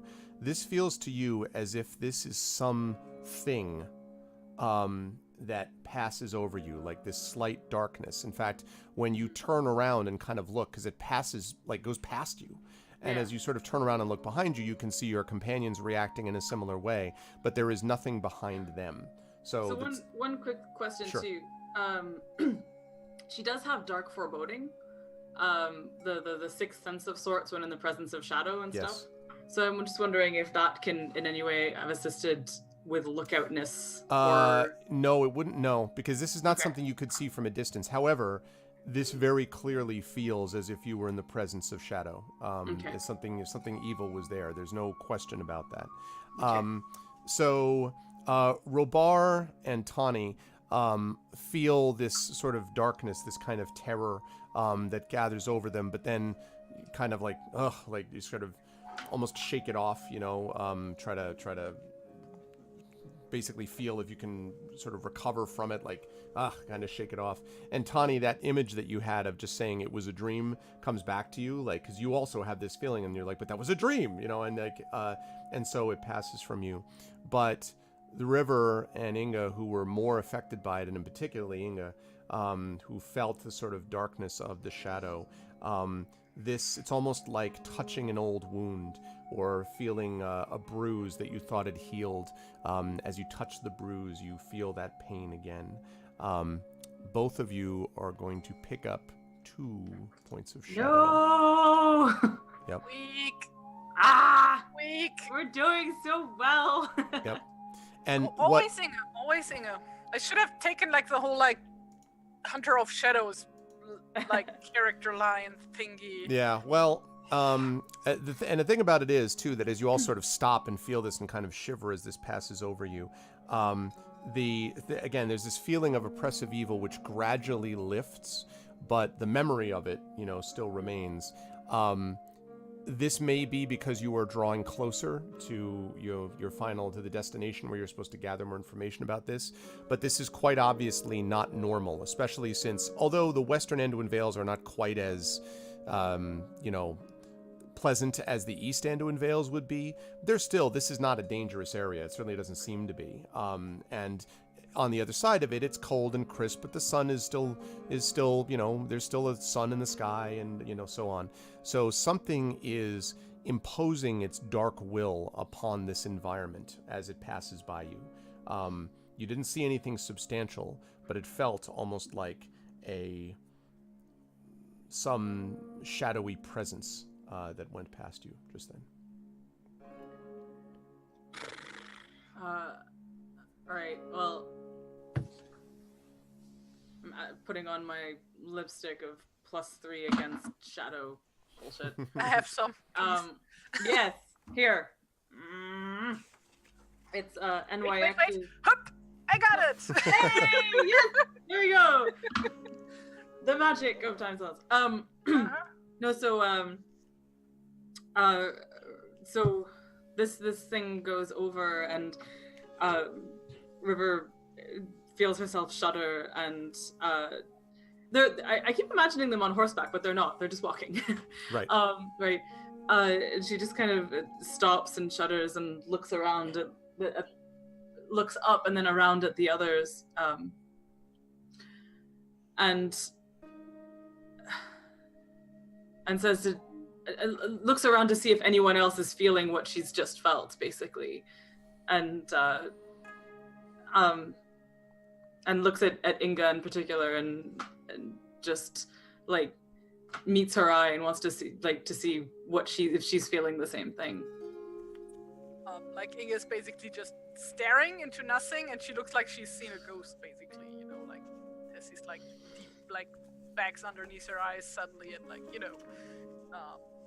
and she doesn't respond really to anybody saying anything. Yeah. Like she's basically completely zoned out right now. Mm-hmm. River's gonna walk over to her and just like put her hands on her shoulders and kneel down so she can be more level with her. The moment she feels the hands, like she's gonna jerk away and gonna like slap your hands away. And it's like, whoa! Are you all right, Inga? Something's not right here. I'm sorry. It's not. It felt like like that dream.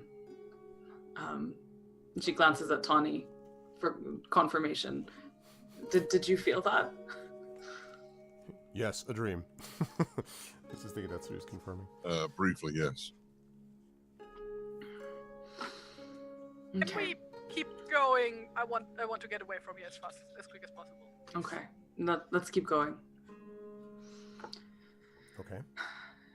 River is trying has a moment of like closing her eyes for a second and reminding herself that she rode a fucking stag. and just and shakes her head and goes and goes to the front again to be lookouty again. Okay. Yeah, and like Inga is like grabbing onto like grabbing the rope she's leading Lilleman with, like super hard. It just like picks up space, like picks up pace. Like how do you say that? Like like subconsciously, basically. Like she doesn't notice that she's walking faster, but she's like, not running, but like power walking. Yeah, Quick yeah, step, Yeah. yeah. Okay. River also kind of like just buries her hand in Stone's scruff of his neck and stuff and squeezes a little bit. Yeah, he's nuzzling against you. Lilliman also has his head bowed, by the way, a little bit. Yeah, he is like a bit, like about like the pace being picked up, Mm-hmm.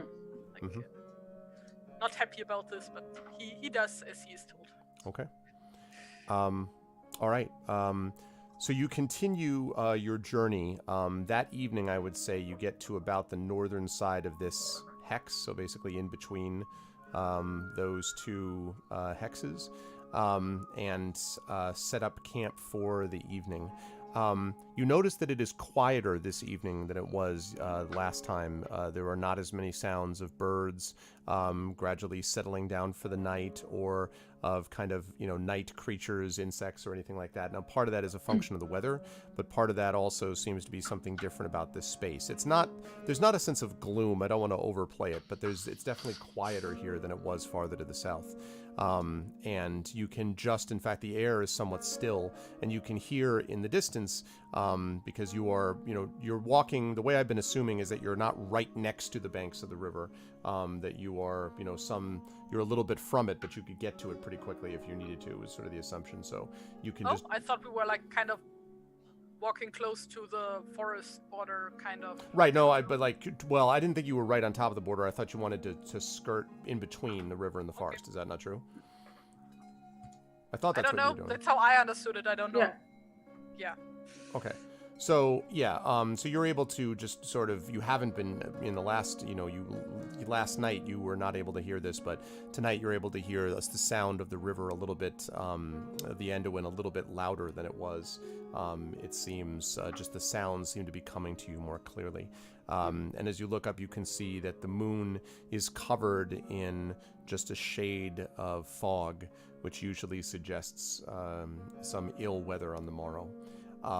And indeed, as you wake up the next morning, that is what you found. It is raining and somewhat a little muddy. And as you sort of wake up, it's not downpour, but it's not pleasant. If you can think about kind of the classic Mizzle. cold November rain. Yeah. This is sort of that, which is not the greatest thing to get set, but nonetheless, you sort of shoulder your packs and set off down the road. About midday, sort of more hyper aware because of what happened to you yesterday, perhaps. You discover something odd, and this is actually something for you, Inga, the scout. You think you see, in the distance, you see movement in the grass. Now, it's been raining, as I said, so the rain is kind of pattering around you, and you can see it everywhere. You kind of, the grass sort of bends underneath the rain as it falls. But this seems to be more than that. Something seems to just like kind of duck out of the way as you cross a small little rise. So you can see by the side of the path, basically, not the path, but the route that you're taking, that in the grass there seems to be something that was moving. Not a small little creature, something larger than that. How far are the others from me? That depends on how far behind you want them to be. Could be hundreds of feet, 50 feet, right close. It's up to you. 4.5 miles. guys. So I'm assuming that, like, while scouting, Inga's actually leaving Lilleman with the others, so that Okay. she can better. So. Yeah, in fact, I'll place Ing up here and put Lillimon back here. Okay. So, like, first of all, Inga is like, what does, like, the direct surroundings look like? Is there, like, tall grass or anything? Yes. Or... There is Okay, so, tall like- grass here, although some of it is somewhat beaten down by the rain, but yes. So, first thing Inga does is, like, duck down and then Okay. be very, very quiet and listen. Okay. Make another perception check for me, please. That's not down very far.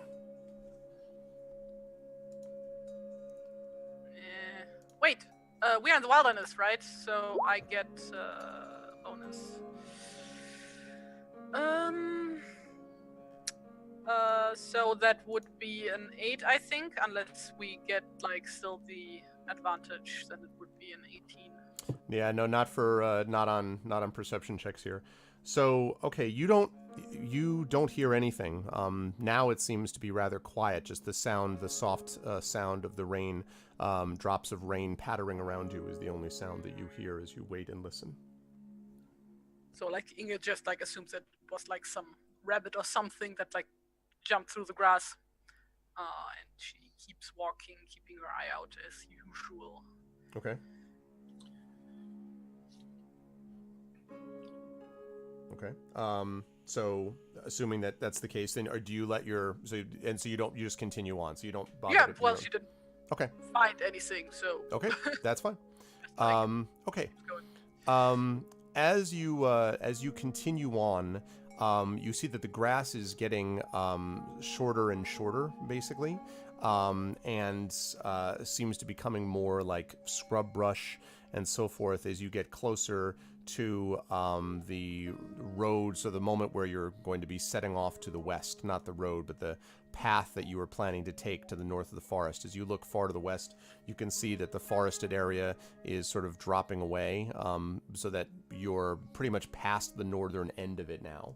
And as you reach the evening of the third day, you're just about in the spot where you could head west, and move over in the direction of the, directly towards Mountain Hall, and the last stage of your journey, which is about to begin. As you all sort of settle down for the camp, and I think where Ing is about right, as you all sort of settle down for the camp for the night, you hear in the distance a long call, as if of some kind of bird. It's far, far in the distance, and it's not a particularly terrifying sound, but it's haunting, might be a good way to put it.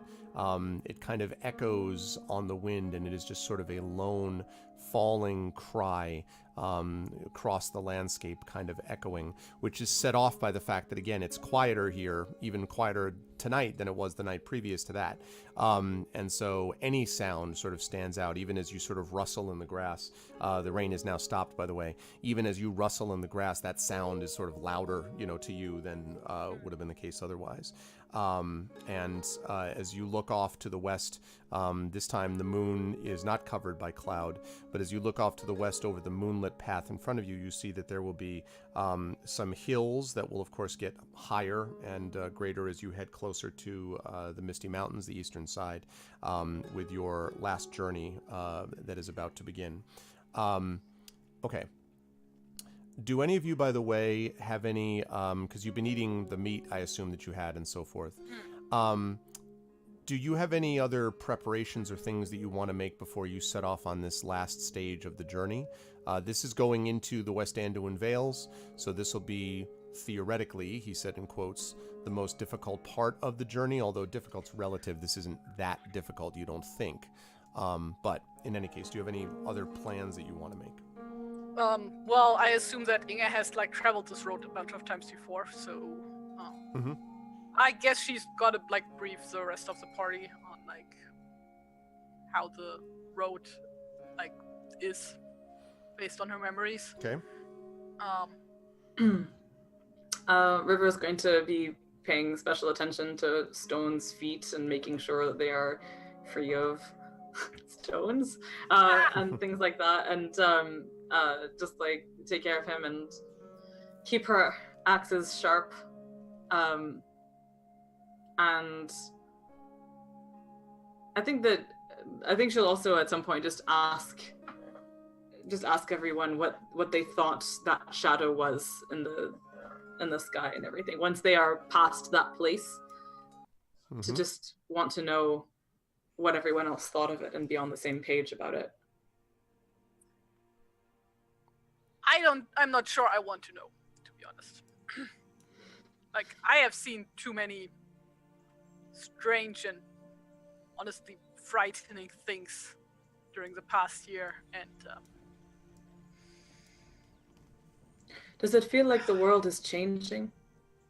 I'm just thinking of the things that Radagast wants us to keep an eye out for and look for, and it seems like that must be part of it.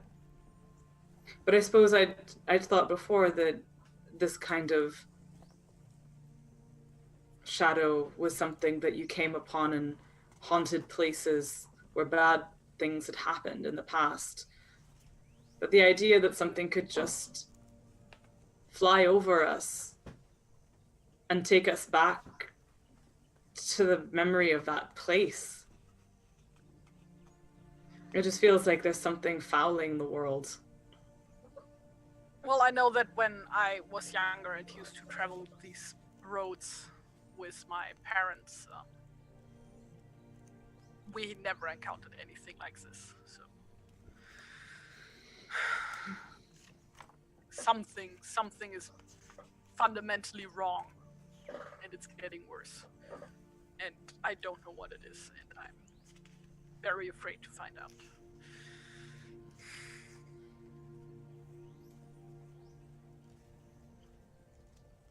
I think it's good to talk about being afraid, Inga. I think that it's better to talk about it and keep it outside of us than to hold on to it and let it just stain us from the inside. I don't know if that makes sense, but I just...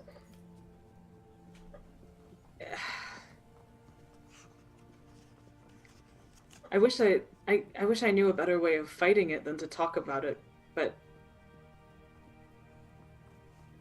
when it passed over, I just felt so cold and alone, and it made me forget that you were all around me, and I feel like that's the worst thing, that you were there, but it could make me feel like you weren't. And I feel like if we can just keep talking to each other and reminding each other that we are there, maybe it will help. Well, when I left my home, it was mainly because I it felt like there was nothing there for me. Like I had always been hearing all these amazing stories about the kingdom under the mountain and about the riches and how wonderful it is. And then when I got there, it was all just in ruins. And, well, not all in ruins, but it was so empty for so long, and it showed. And I don't know what exactly I've been looking for. I know I've not been looking for whatever this is, but I know that with you guys, I feel more at home than back at my home at the mountain. So I feel the guess, same way. like, Inge looks very uncomfortable as usual. Well, Ura's gonna contribute to that discomfort by just sidling up closer to her and hugging her. Oh. And I feel the same way. I left home because home was... Everyone knew I was going to die soon. And then I couldn't just stay there with people looking at me and pitying me and keeping my world so small. And it just seemed like if I was supposed to die in battle far from home, then I wanted far from home to mean something, to know that I could make the world bigger. And traveling with you does that. It makes the world bigger and better. I don't want to forget that. Inge is gonna grab into one of the pouches from Lilleman's pack, and she is gonna get a very dwarven-looking bottle from there of dwarven spirits, and she is gonna pour everybody a sip. Like, it's very strong stuff, and she assumes that, like, better not give them full cups, just like what we call pinchen. So, Everyone's like, oh, on the lookout, I need to keep my wits about me. Yeah, but maybe this will Improve my vision. strengthen like our spirits or something, and so like safe travels, I assume. And let's hope that the sky won't always be so cloudy for us in the future. To friends. Clink. To friends.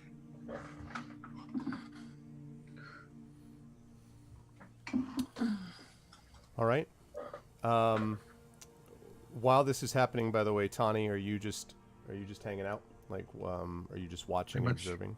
Just tending the fire and. Minding the hearth. Mm-hmm. Okay.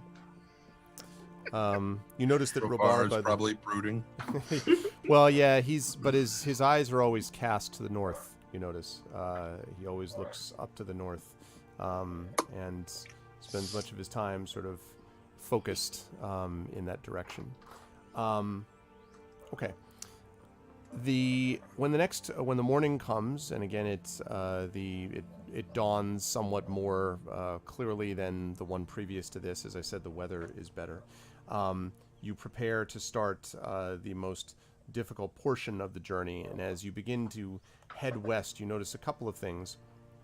The first is that the path that you were led to seems to have led to a large stream, which clearly is feeding into the Anduin. And this probably, if you probably would know this, I think, River, would be coming from Mountain Hall, or in the direction of Mountain Hall. The stream rushes clear and cold, as you recall, through Mountain Hall, and then down over the West Anduin Vales until it arrives here at this spot and ends up crossing over into the Anduin itself. Now, the stream is... not, I mean, it's certainly, you could walk across it if you wish to. It's a stream, not a river, but it definitely is well, like flowing pretty well, especially for this time of year. And as you proceed onwards and you sort of follow along the side of it, there are these sort of rocky slopes that kind of go up and down next to it, basically, so you can kind of clamber up and be looking down in the stream, then clamber down and be right next to it. There are these tangles of gorse bush and thorny plants that you have to kind of push through. So this is, not the most enjoyable trip that you're taking as you head over to the west. That said, though, for some time it seems to be a relatively easy journey, and for a couple of days actually your path proceeds along the same relative direction. When you get about halfway through, which is about here, about 2.5 days into the journey, you hear a strange sound over the rise as you're kind of struggling up through these bushes, and kind of your arms are kind of scratched up a little bit, and you're kind of like, ugh, like trying to get through this. And you hear on the other end of the rise this and you also hear what sounds like a low hum. The hum is sort of higher, lower. It kind of varies in timbre, but you can hear it. And again, there's the sound of voices kind of in distress. Not like, please help us, but just like sort of angry, annoyed, frustrated, upset at something, and then this low hum that I mentioned. Somebody found Dindy. I'm here, my friends. I'm here. No, it's not like that.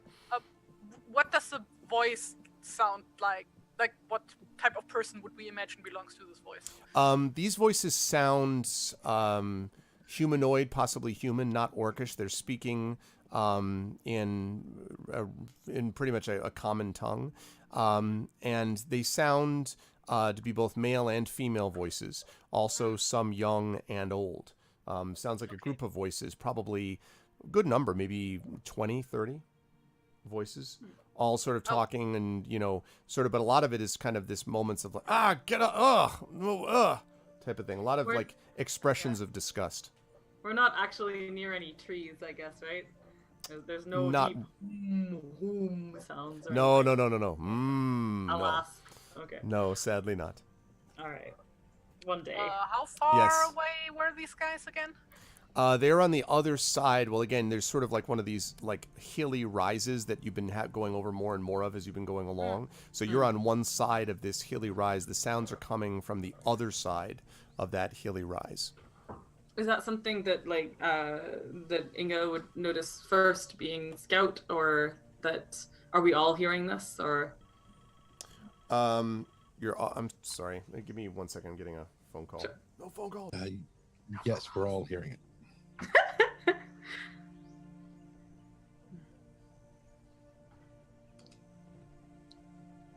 So for those of you watching at home, hi. As opposed to those watching from their offices. Yeah. Yes, and or out in the wilderness with a handheld device. Okay. Hi. Well done. There we go. Sorry about that. So now you were saying, I'm sorry, Amal. You were saying hi. I was saying hi.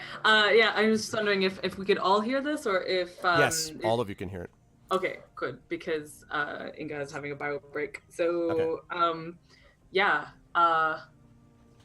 So River looks to the others and goes, so basically this is on their path. They don't have to like deviate. They're Correct. Like they're about to come they'll over run this right path. into it if they keep going in this direction. Right. But we're going up a hill at this point to Correct. see. Right. Yeah, that's right. Okay. And then it's on the other side of this rise. You don't know entirely how steep the other side of the rise is, but Right. Okay. River looks at everyone else and goes, "It sounds like they need help. Should we hurry up and just like speed up a little bit in order to see what's going on?" I thought it sounded more like somebody stepped in something, but all right.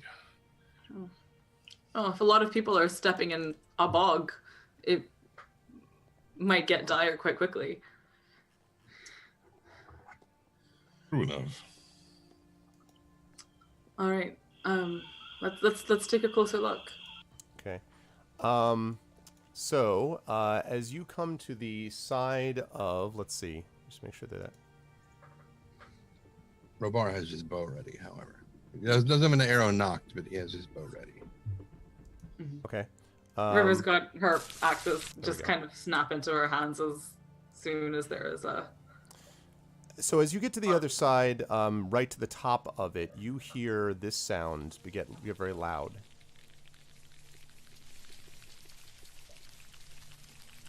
Rain? Sounds like fire. It sounds almost like rain, but as you get over to the top of the hill and look down, you see a group of travelers. They are standing around, and next to them there are several wagons that are loaded down with what looks like stone, pieces of stone, and possibly wood. It looks like there's maybe some carved statuary and stuff like that, as if they're carrying some goods there. But they don't seem to be paying any attention to those at the moment. Instead, what they are doing with moments of distress and cries of distress is slapping at themselves and sort of pulling and kind of running here and there because there is a black cloud of insects around them. And you can actually hear, the sound that you're hearing is the sound of their wings as the insects fly around. They look like almost locust-like as they fly around them. And they're kind of like, "Ah!" Going into the other direction. This mission was futile. It was one thing to have shadow, deer's fine, insects not so much. So the hunter realizes you could get some great food out of it. No, just kidding. No. I'm just Delicious. joking. Honey roasted locust. Honey roasted locust. But no, they do seem to be in some distress. And there's a lot of these insects nearby, swarming around them. Are these things that that River would have encountered before? You may have encountered several, a few of these at a time. Not a swarm like this, no. And remember, this is, although this mountain stream is not like fast rushing, so there are marshy areas, this is you don't know because you've never really, as far as I know, been inside a swamp per se. But this is what you would have expected to imagine encountering inside a swamp, not next to a river in, I wouldn't say that it's dry, but it's not that wet a climate to lead to these creatures. They seem out of place here, is the way I would describe it. Like with our knowledges of nature and traveling and trolley survival. thingies, what's the best way of dealing with things like this? I would have said smoke or Yeah. banging pots and pans the way people do in villages in Lebanon whenever there are locust swarms. But So we'll start there. That's awesome. What this is going to require, actually, first of all, you have to make a decision if you want to help these people. Assuming that you do, then you're going to have to make a series of tests to try to help them. And what I'll take is, and I'm going to basically take suggestions. So what you just suggested, Amal, is awesome. Like, that's something I think the river could do. But a few of you will have to be doing sort of separate things to try to assist. So what are the rest of you going to do? If you want to do something like that, the river, that's one possibility. And there's other people that could add on to that. Because there's a lot of these things. Twigs and stuff, like a bush or something? Yeah, you've been pulling your way through bushes for a while. There's a bush and I would break off a branch and set it on fire. Would it it should create a lot of smoke, right? Because it's kind of wet-ish. Yes, right? I would say that's true. yeah. In fact, it might be a little hard to get lit, so you know. It might be, you can do it, but thinking about that. Yeah, it'll be hard to get dwarves lit. can make fire in almost any condition. He's like, I'm a dwarf, all right? Okay. I can strike matches on my skin. No, then is it raining right now? No, right? it is No. not. Okay, But it so rained all day yesterday, so. Inga would really quickly start makeshift campfire and get a lot of these twigs burning and hand them out to people too, so that they can make smoke with them. Yeah. Okay, so you're going to do that. Tanya, what about you? I was gonna Robar. I was going to say we've got. I'm certain because I would do this and carry some dry kindling along with us, so we don't have a problem starting a fire. We have stuff that is dry that can. Yeah. Yeah, start. no, Inga also has all the Right, all the and since the grass is slightly wet, the smoke would likely be white. So we have a new pope. Awesome. The Well, actually, not currently awesome. This one's okay. yeah. Because the other thing that Tawny was thinking about doing was taking a one of the lesser strips of meat from the deer that we had, one of the more gristly pieces, and coating it with honey and putting it on a tree or something nearby to draw the insects that way. Okay. As for Robar, he was just going to glower at them. No, he wasn't. He should reveal his kingship. You know who I am? Like it shows. We The have insects bucket bow to stone, him, Right? We like- should use that one on the insect. That's not a waste or anything, right? Oh man. Man, wouldn't this be a cool moment to like unleash a storm from a bag? I have to say. It does make you wonder. Anyway. Yes. Okay. So, those first two things I think are fine. So the tree sort of there are not a lot of trees that are standing at a regular. There's not a lot of regularly sized trees. There are a lot of small bushes and things like that around here, but the trees are farther to the north and the south. So you could definitely do what you're suggesting along the lines of like some of the bushes nearby and stuff like that, Tani, you could do if you want to do that. But it's just, if you think about it, it's not quite as easy as like spreading it on a bark of a tree because you got it, the bushes themselves are kind of that way. But yes, that's fine. So as I understand it, this would start then with Inga with the fire that she's making. So I want you to make, please, a survival check for me. Yes, you can do this at advantage because of Radagast's blessing.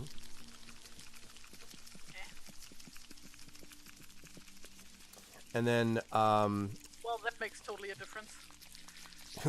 hey, listen, 14 over 13. Take it. Yeah. Okay, and then we need, let's see, the river. Is your version of this, so you're basically going to be sort of banging on pans and drums, and are you going to be doing this on basically, are you going to be playing in a way to drive them away? Oh, that's good. So like, am I making a music check or am I Correct. making Well, a, that's what I'm right. that's what I'm wondering. I think this would actually be. I think the way that she's thinking of it. Let me double check this. Might be an intimidation check. I think it comes to the same thing for her in terms of. I don't suppose this could fall under persuasion, could it? Persuade those locusts to go elsewhere. Yeah, the thing I have to think of is whether or not you can actually persuade a swarm of insects. Do you have to persuade like every locust separately? Or I think that honestly they have a hive mind at this point. The funny thing about locusts is that they are in fact grasshoppers that have had a genetic marker triggered by circumstance, so that they suddenly sprout these wings and take off and stuff. So they and like it's a behavior that is just they are all suddenly engaged with. So I think they go from being these happy individual little grasshoppers to being a swarm, if these are in fact locusts. But And when I was in high school in band, I could take my trumpet and go out, and there would be like just clouds of gnats. And depending upon which note I would play, they would move to different locations. So yes, I think persuasion is fine. I mean, if I do performance, I have a really good song that like a canonical Canadiana song. Get rid of swarm song. It is. It's actually. I mean, it's called Little Black Fly. And it's That's like awesome. literally this guy whose name I've now forgotten to my shame, but he's one in all our part of our heritage commercials in Canada. And he was working with a survey crew in North Ontario, as the song tells, and it goes, black fly, little black fly, always a black fly, no matter where I go, I'll die with a black fly, picking my bones in North Ontario, in North Ontario. So they had to modify it somewhat for the Anjouan Vales, but yeah. Anyways, either one of those. I will give you persuasion on this, actually. I don't think performance quite works, although I think you should definitely be singing that song. But I think persuasion will actually work. And we've got survival, which was just happening which Inga did. So. What the fuck? Wow.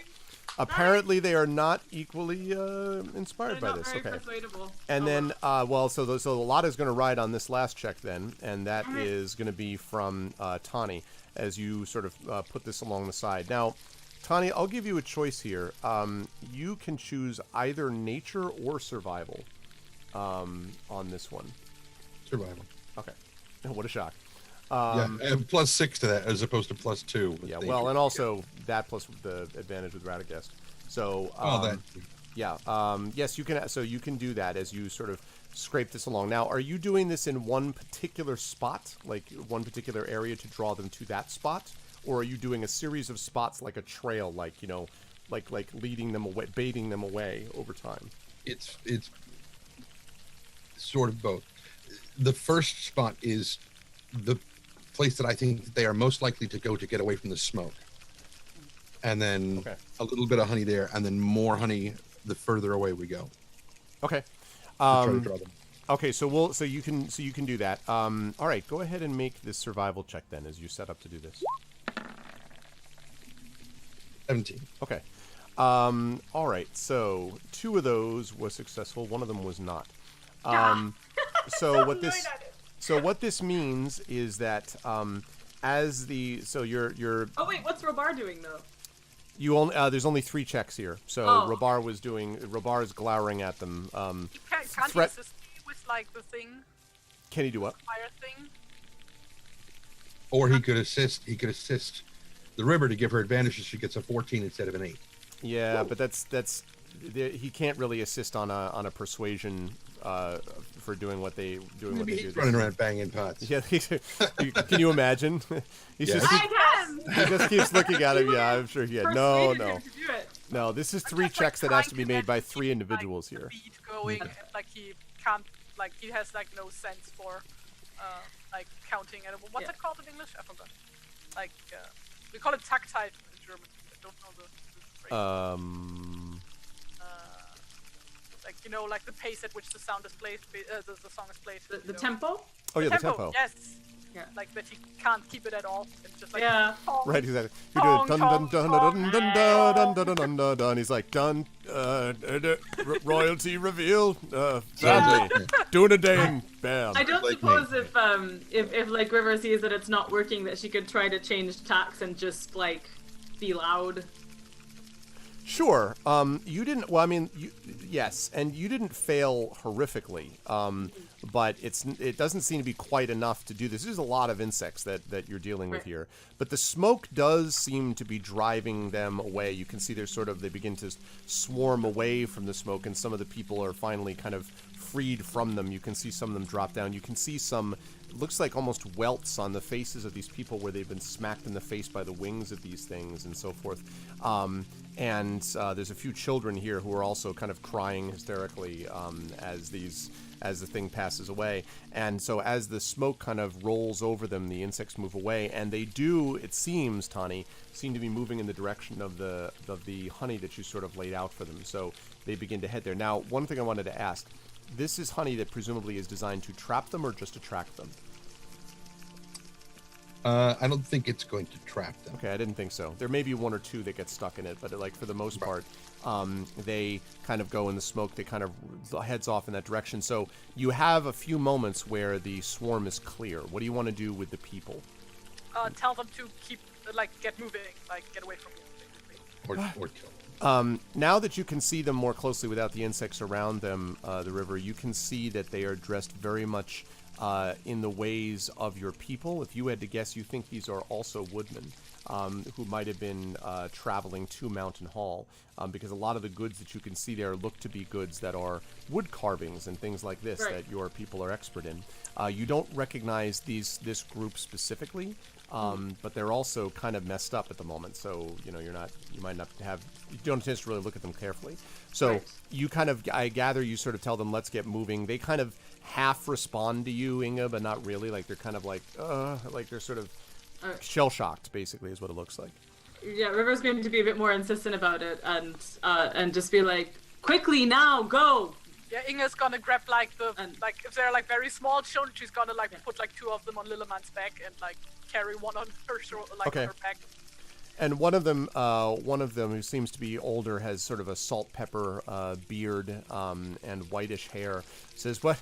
We gotta take the goods. We gotta take the goods. We can't lose them." Connie's already both hands on the back of the cart and starting to push. Okay. All right.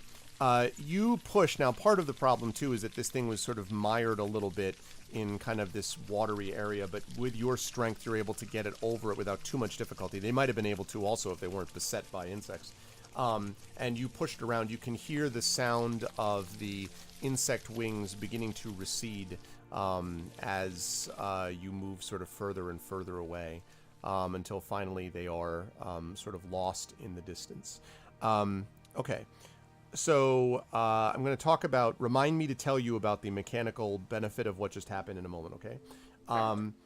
In the meantime, though, as you get to the other side, they all, of the rise, like push it basically, you have to push it again, up a rise down the other side, and the insect wings sort of disappear, the sound disappears in the distance. And finally, the man who had spoken to you initially says, thank you. Thank you. It was the damnable thing. I never seen anything like it. Oh, are you? Oh, Freya, my love, you all right? And he kind of reaches over to this older woman who, again, has these welts on her face and her arms, and she's kind of rubbing her arms and sort of trying to comfort one of the children that's on the back of Lillimon. Inga sort of presumably belongs to her, who also looks, the fair skin of this child is looks these welts as if they were almost whipped with these wings. And you can see there's kind of their face is streaked with dirt and tears. And the aforementioned Freya, if that's her name, hugs this one and says, "Oh, Ronus, I thought I lost you, Ronus." And Ronus sort of just shakes his head and he says, "It's all right, my dove, it's all right." And he looks back at you. He says, "I'm most grateful to you, strangers. I don't know what that was. We're just a few days out from Mountain Hall. We're traveling to trade with them. We've gone this route before, but there's something strange about the stream. A strange foulness about it, or a darkness, I don't know. We felt it the last couple days. Just tried to speed up and go faster. We thought nothing of it. And then we heard the sound of this sound like rain or leaves on the wind, maybe. And then right over the hill came this black cloud of those foul devil insects you just saw. And we've been there, for minutes probably, trying to push them off. They kept swarming around us like it was something they wanted from us. I tried to throw away my rations, my food, but they weren't interested. They wanted us somehow." And Freya says, It's the doom that's upon us. It's the doom that's upon us. They came for us. You know it now, Ronus, you know it." Ronus says, Hush, not that foolishness now, my love. None of that foolishness." And he kind of puts his eyes up. Yeah, so he lifts his eyes up above her head sort of to catch your sort of collective gazes, and he kind of gives you this meaningful like Maybe sort of, later. yeah, like would like to talk more, in a bit type of thing. And so forth. Now, none of the people seem to be badly hurt. Like, no one seems to be poisoned or anything like that. They just look, shocked, weary, and frightened, basically, but not hurt otherwise. There don't seem to be any bite marks either. Just sort of this welts as if they've been smacked in the face by the insects or the wings. Honey is probably good to put on those. I was going to say that, and then I was like, no. Because then the insects will come back. But I just taught them, honey's good, eat this, and then cover the kids with it. Okay, maybe not. We just leave them behind. You can be like, I think, meanwhile, the stag is up on a hill looking, going, Karma's a bitch, baby. Oh my god. No, like, I mean, if it's just like, tiny bruises, like, they should be fine in a few days, right? Yes, seems like it. So it's like, it's like gonna be inconvenient, but I don't think we really have to do anything about it except for like, get a cloth, get it wet, and like put it on there to cool it, maybe. But just a little bit of reed mace to the children so that they can be nice and calm. Okay. This is the best. Ah! Okay. All right. So as you sort of, attend to these things, he draws Robar and the river aside, and Rona says, I don't know if I hold by what Freya says, but, well, we heard before we left our home. We live to the north of Roskabel, several days' travel. We've been living there for some time, actually, and made a pretty good living for ourselves. Normally going back and forth once a year, we trade with Mountain Hall and our people there. Right across the Anduin we go, directly across over to the west and then to Mountain Hall. And more and more, the goods that we've brought them have been more and more valuable. I thought if we had another couple of good runs that we might be able to move farther into the fields and away from the woods, maybe even farther into more comfortable lands and surroundings. But, well, I don't much like to tell you about it. I don't know whether I really believe her as much as I love my wife. You see, and he kind of stops and he says, well, you see, we lost our youngest child some years ago. Well, when he went, ever since then, Freya's had these visions, you understand. A shadow that visits her in her dreams and tells her all manner of horrific, terrible things. Prophecies, you might call them. I think it's just her sadness and grief over the loss of our beloved, but she swears that it's true. And 2 days ago we came across a man going the same direction. He was hooded and cloaked, and I didn't much like the look of him, to be honest, but there's more than one strange person afoot these days. We came across him traveling, and he said to us, as he walked by, better take care of those goods as you can. You may not have them for much longer. Your doom's coming on you. I called after him, shouted at him, told him to stop, but he wouldn't listen. And then he broke into a run. Got over the side of the hill, I went after him, and when I got to the top of the hill, he was gone like he'd never been there. Like he just vanished. Well, since then, Freya's been worried about this doom. And when the insects came, she figured the time had come. I don't know who you are, strangers, but surely you've traveled farther, I can see, by the look of you, than we have. What is happening here? What's happening to the good people of this place? Is it true what my wife says? Do you think we're all doomed?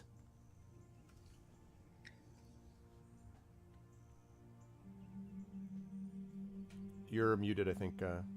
No, am I? No, now you're No. Very quiet. now you're back. Oh, maybe you were muted before, but not now. No, you're muted now. You're mute again. What? Really? Okay, now Can you're you not. hear me? Now you're not. Now you're Okay. muted. Okay. Great. All right. All right. Yeah. So this is to you, River, and to Robar. Wherever we'll say, I think our party knows something of dreams and something of doom and quite a lot about prophecy. And while there are dark things afoot, there are also those who are fighting them and countering them. And we are on our way to Mountain Hall, in fact, as well, to gather information for Radagast. I'm from Rosgobel and have just lately been there. And while there are foul tidings from the south, there's always the chance to fight back. And we might all doom is difficult to wrestle with, but knowing that something is going to happen doesn't mean that you can't change how it happens or choose how to face it when the time comes. And there are many creatures, it seems, in this world with an interest in lying to people in dreams and poisoning their thoughts.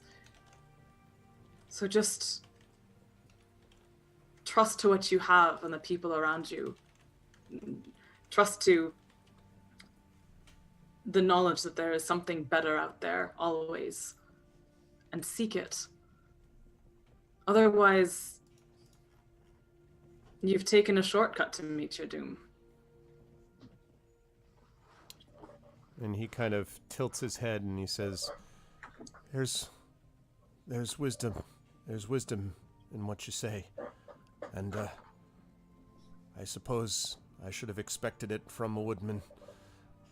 You do your people right service by the way you speak.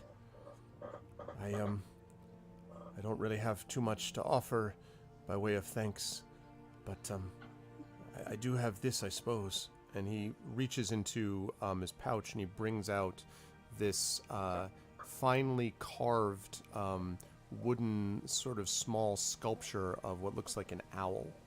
And it has two like little red things for eyes. It looks like they might be actual pieces of wood that perhaps have been painted red, but it's very good craftsmanship, not like magically per se, but it's very good craftsmanship as if he's worked on this for a while. And he says, this belonged to my child that we lost, and I've always held on to it, but for some reason I feel like you ought to have it.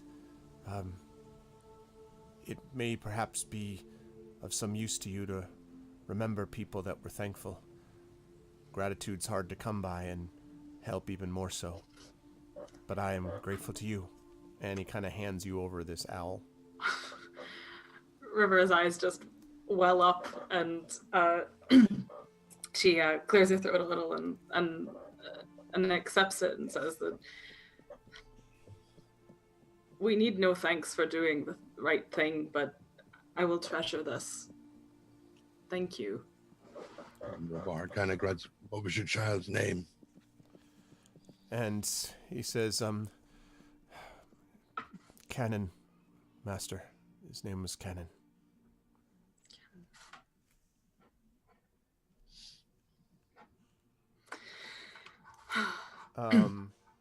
Okay. So, now these folks are going to move much slower than you will be able to move with their goods, but they assure you that they'll be okay. Before you leave, though, Tawny and Inga, as you're sort of tending to the kids and sort of checking things out around the area, one thing that you notice is that there's no obvious place, no obvious, spot from where these insects would have come. There's not like any kind of obvious nests around and so forth that you could find. This seems extremely odd, that there would be this group right there. And so as you're kind of, looking around you, you don't hear any sound of any other kind of insects or birds or, creatures that are nearby, but this does not seem normal to you. Yeah, Aradinel. If this was a PC RPG, yeah. Okay. So is there like an obvious connection between the shadow that passed overhead and these insects? Like, is it possible? No, okay. Not necessarily. I mean, it could be that the same power animates both, but you do not get the feeling that you were in the presence of shadow here.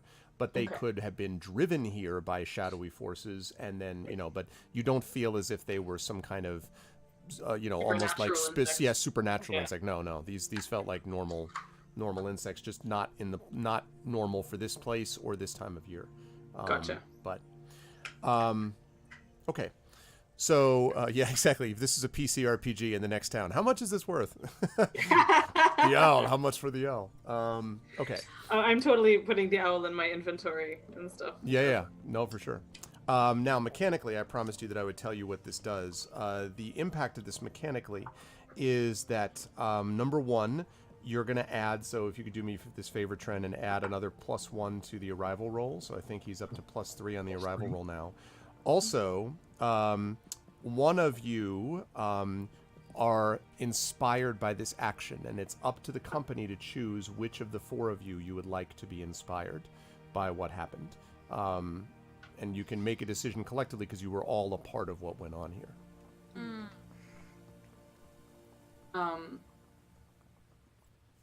I mean, part of me is hoping that, like, because Inga's also like a carpenter, right? Stonemason. She's also a carpenter. Stonemason and a carpenter.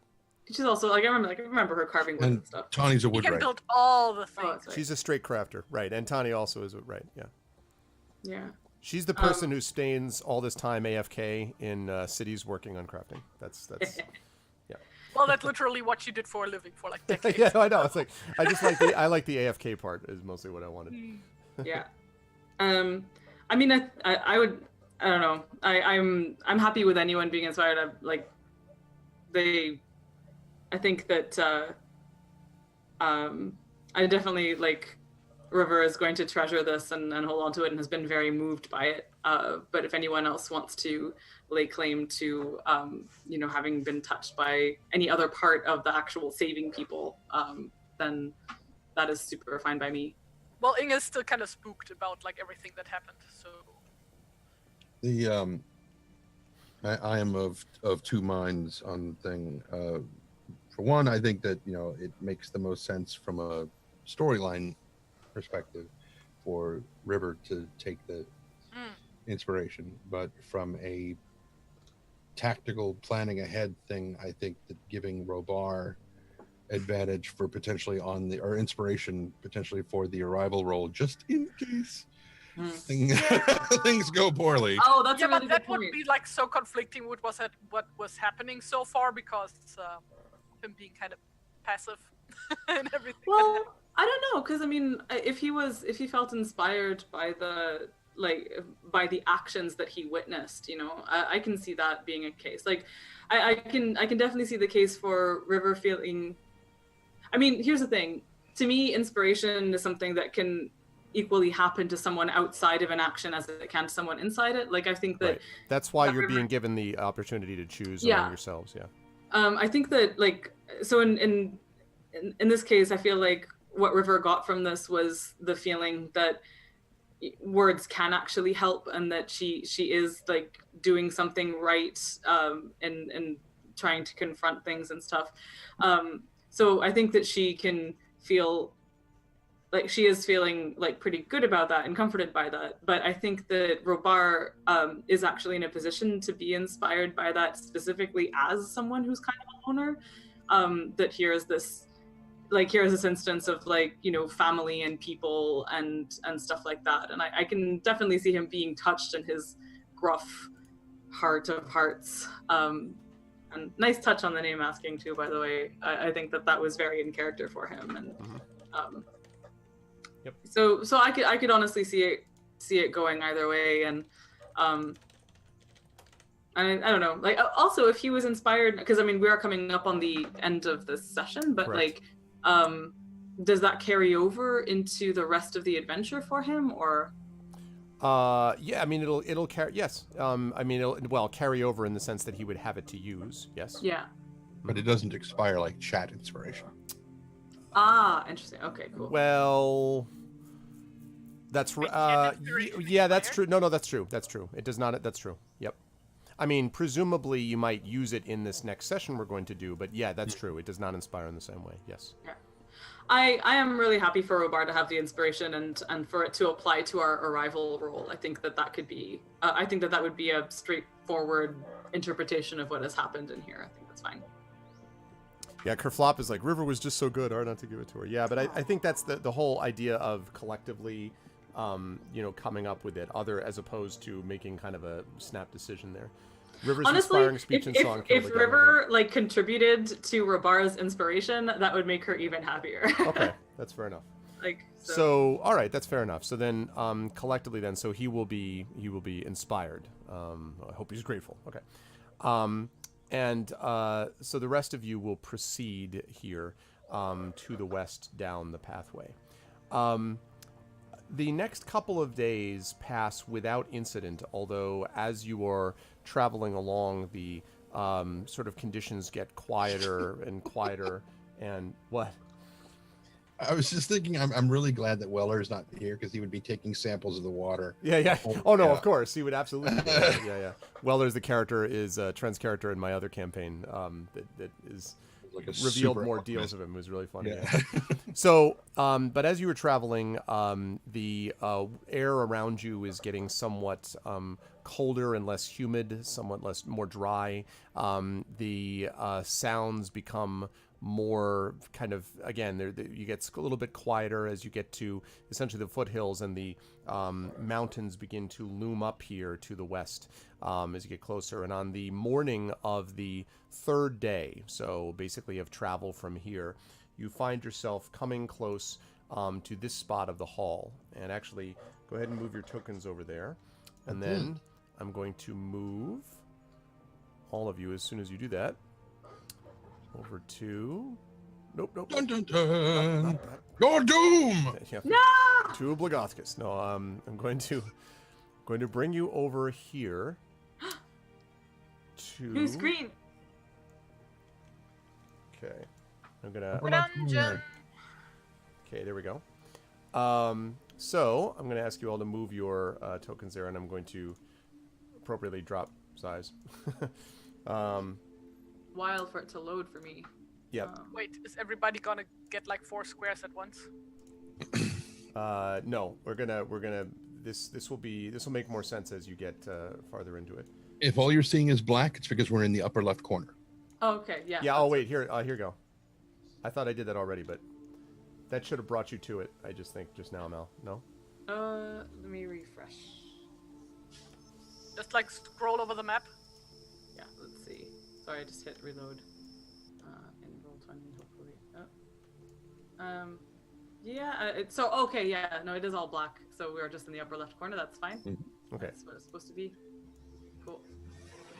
All right. So go ahead and move your the various tokens, etc. down there, Oh, right. please. Ah, There we go. Okay. Ah! so big. How do I make it small again? I got it. Oh, you got it. Okay. Okay. Here's stone. And then just Giant dog appears. A giant dog. I approve of giant. Okay, you just send them in, wait for the screaming to stop, and then... Yes, exactly. Okay. All right, so this is what you see. This road basically comes... This is the other end of this sort of stone path that you find as you get close to the mountains here that lead directly into what you think is leading towards the bridge of Mountain Hall. There's technically sort of these kind of mountainous areas. I shouldn't say mountainous because I'm making it too high. Hills, let's say, to the left and the right side of you, basically to the north and the south, as you were traveling into the hall. So basically the path kind of curves around and then leads upwards towards where you know the mountain hall is. And as you continue to follow the path, assuming that you do continue to follow the path, as I zoom out here, you can see more of this as you kind of travel. These kind of high stone rocks here, including large words saying 1 square equals 10 feet. Imagine it. Right there too. It says it's just like painted Is it right along real? the side. Yeah. It's like the Hollywood sign. Yeah, exactly. Exactly. Okay. Friend and enter. And so you can see this path is not that wide. I mean, it's about 10 feet wide or so, and it kind of winds back and forth as you go along this path inwards. Yeah. How much is 10 feet? It is like 3 meters and a bit. Okay. 1 meter is 3 feet. So Okay. it's, yeah. Okay. Let's see. And okay. And then as you sort of once you get to this kind of bend in the path, so basically right around here, once you get to that bend in the path and you look off here to the east, you can actually see that the path is leading, it sort of opens up a bit, and you can see that the path is now leading to something fairly dramatic. Wait. Inga is Oh, taking dear. point. Okay, I feel, yeah, so it Scout. should River be bringing up the rear or... that's up to you. Yeah, you can decide that if you want. Okay. Well, she's, I Also, don't like know what Inga the- has been here a billion times, so it makes Yeah. sense for her to take point. Yep. Yeah, and River's lookout, so I guess she can look out at their backs. Yeah, by the way, when was the last time would you say Inga has been here? Oh, wait, let me look up the numbers. I have this all written down, actually. in my character sheet. So that would have been 1982. I could actually do the math and tell you like exactly the year she could have been here last time. So just approximate though. I mean, like. No, I'm just like trying to think of when she moved to the Iron Hills, because Okay. it must have been before that.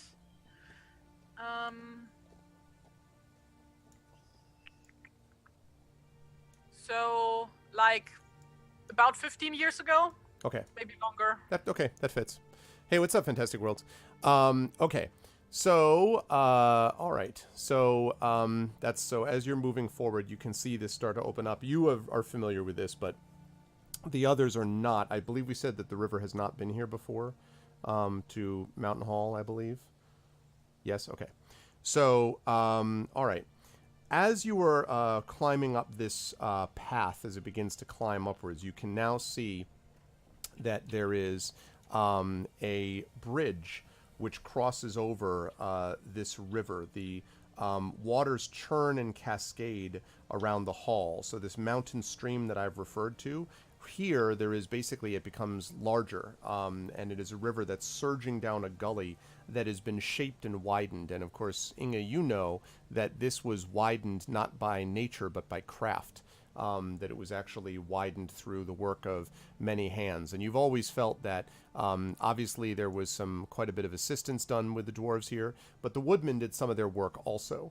And so you've always had a little bit of grudging respect, basically, for the work that they did here. It's kind of like it's not as refined, as maybe it should be, but it's pretty good. Like it's good quality work. They made an effort. Yeah. It's good. It's good quality work. And the hall itself, the Mountain Hall, has no protective walls because it needs none. It needs only the river and the cliffs. And you know that this narrow bridge crosses the river. And at the front of the hall, there are a series of buildings and so forth that you'll be able to see as you get a little bit closer.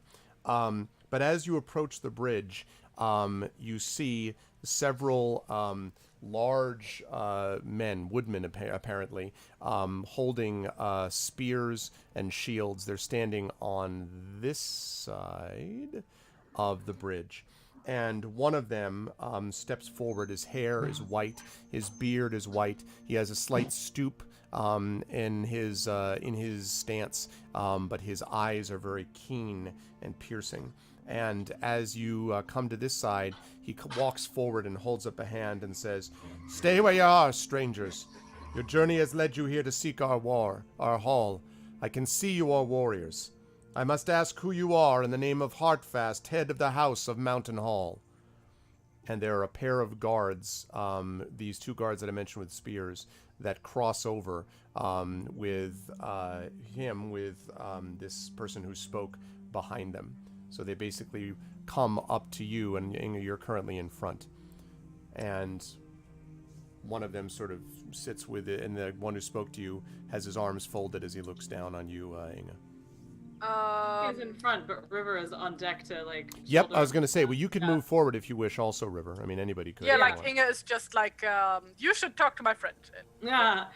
River just kind of starts forth to do what she now sees as her heraldic duty here, and just draws herself up and says, "We're only warriors by necessity of traveling the Wilderland. I am called the River of Rosgabel, and these are my friends, Tani the Hearthminder of the Bjornings, Inga, daughter of Ida, thank you. Inga, daughter of Ida, and I always break down at this point in terms of introducing people, but River does not. River just introduces everyone with very no problems at confidently. all, right? Yeah, and fluidly. All titles. With all titles and things. Yeah. And 1 hour later.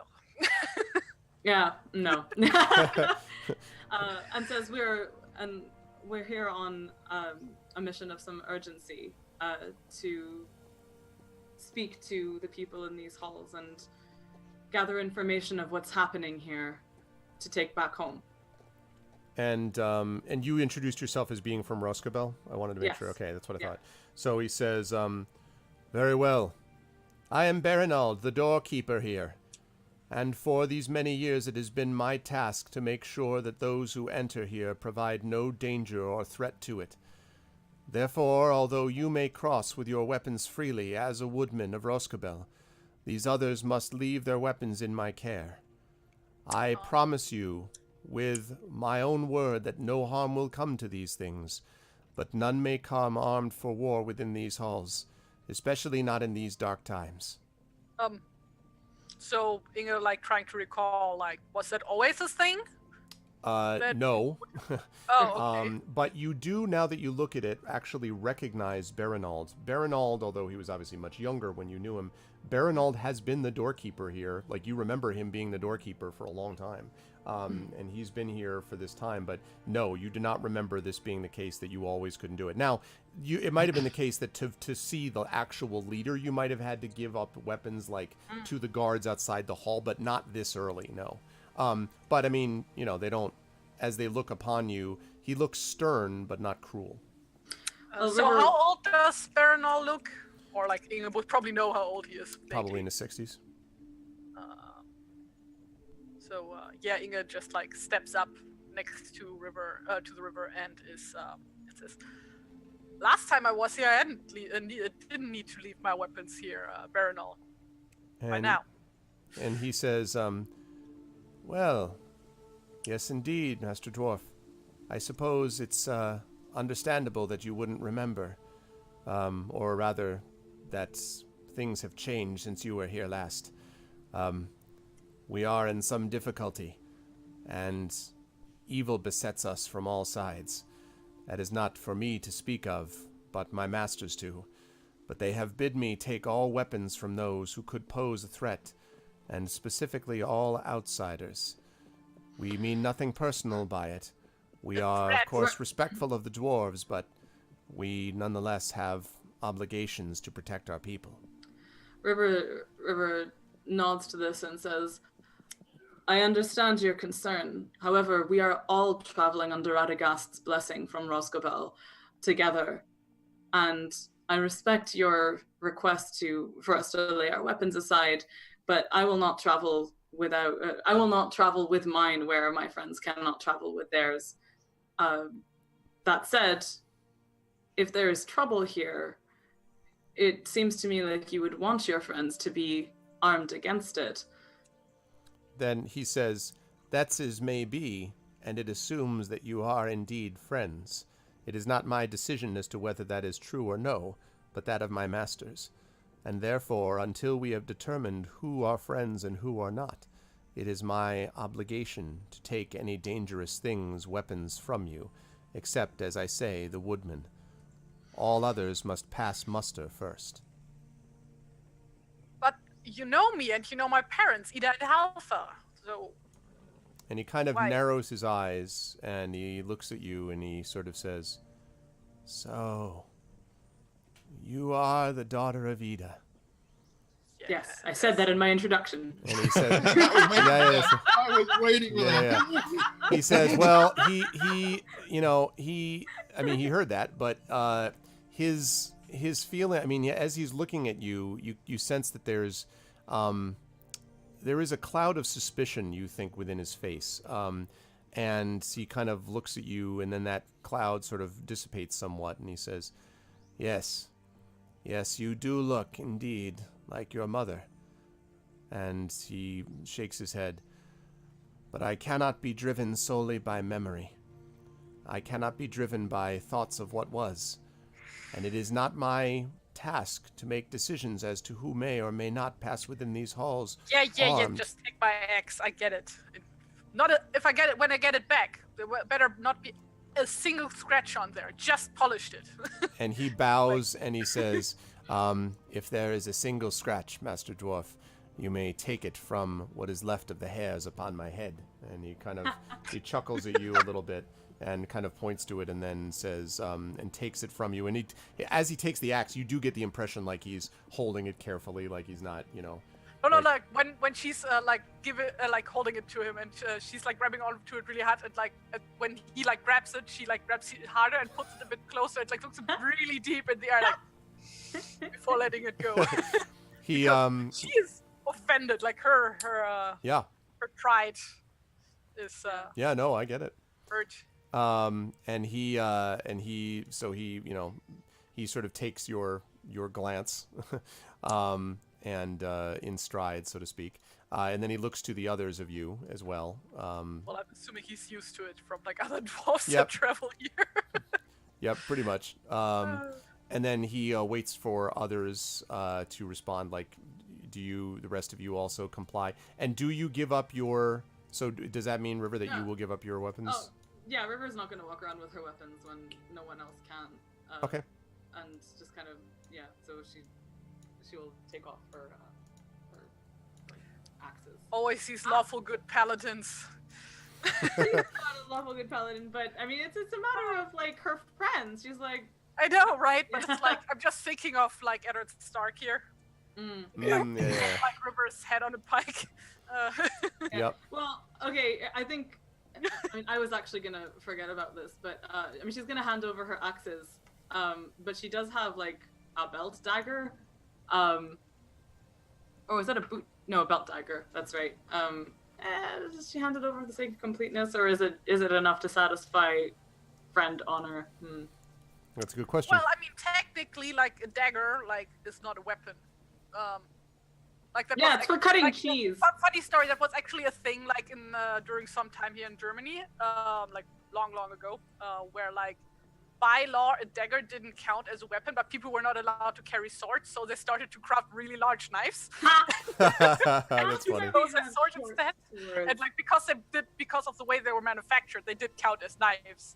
So I love that. It sounds like the cake or biscuit court case that happened in the UK a while back, where like are Jaffa cakes or biscuits because one of them has an extra tax on it apparently, and so they had to argue that it was in fact not the thing that it obviously was, and they did this by saying that, well, when a biscuit gets stale it gets hard, and when a cake gets stale it gets, I don't know, I can't remember. There was some hilariously elaborate point is she'll hand over her axes, and she'll keep her belt dagger, which I think is sufficiently tucked away in her cloak just in case. Okay. And Tani, I was waiting for you to say something about you would not part an old man from his Man from walking his stick. staff.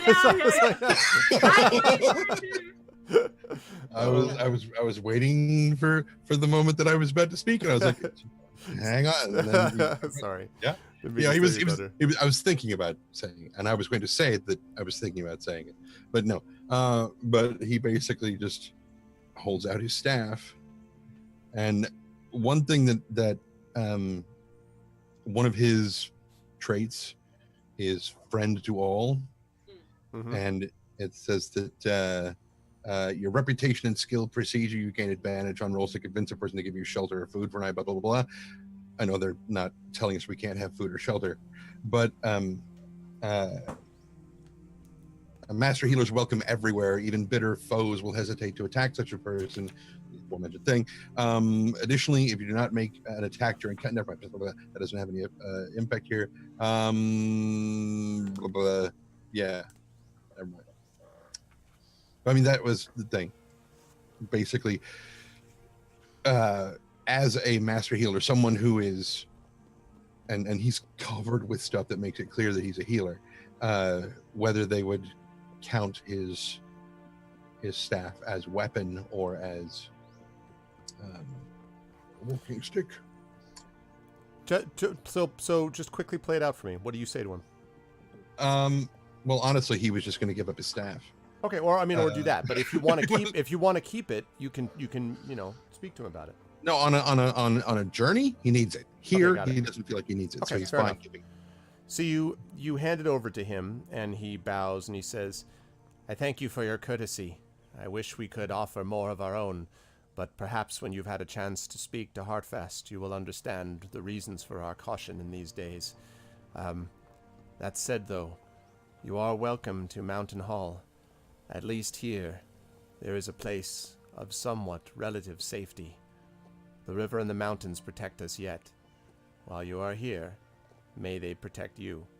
And he turns and gestures, and you kind of see the camera sort of zooming up the side of this mountain with a path that curves up through the cliffs, and at the very top of the cliff, you can actually see you can see this tower, this stone tower, which is on the top, basically, of this area that leads you there.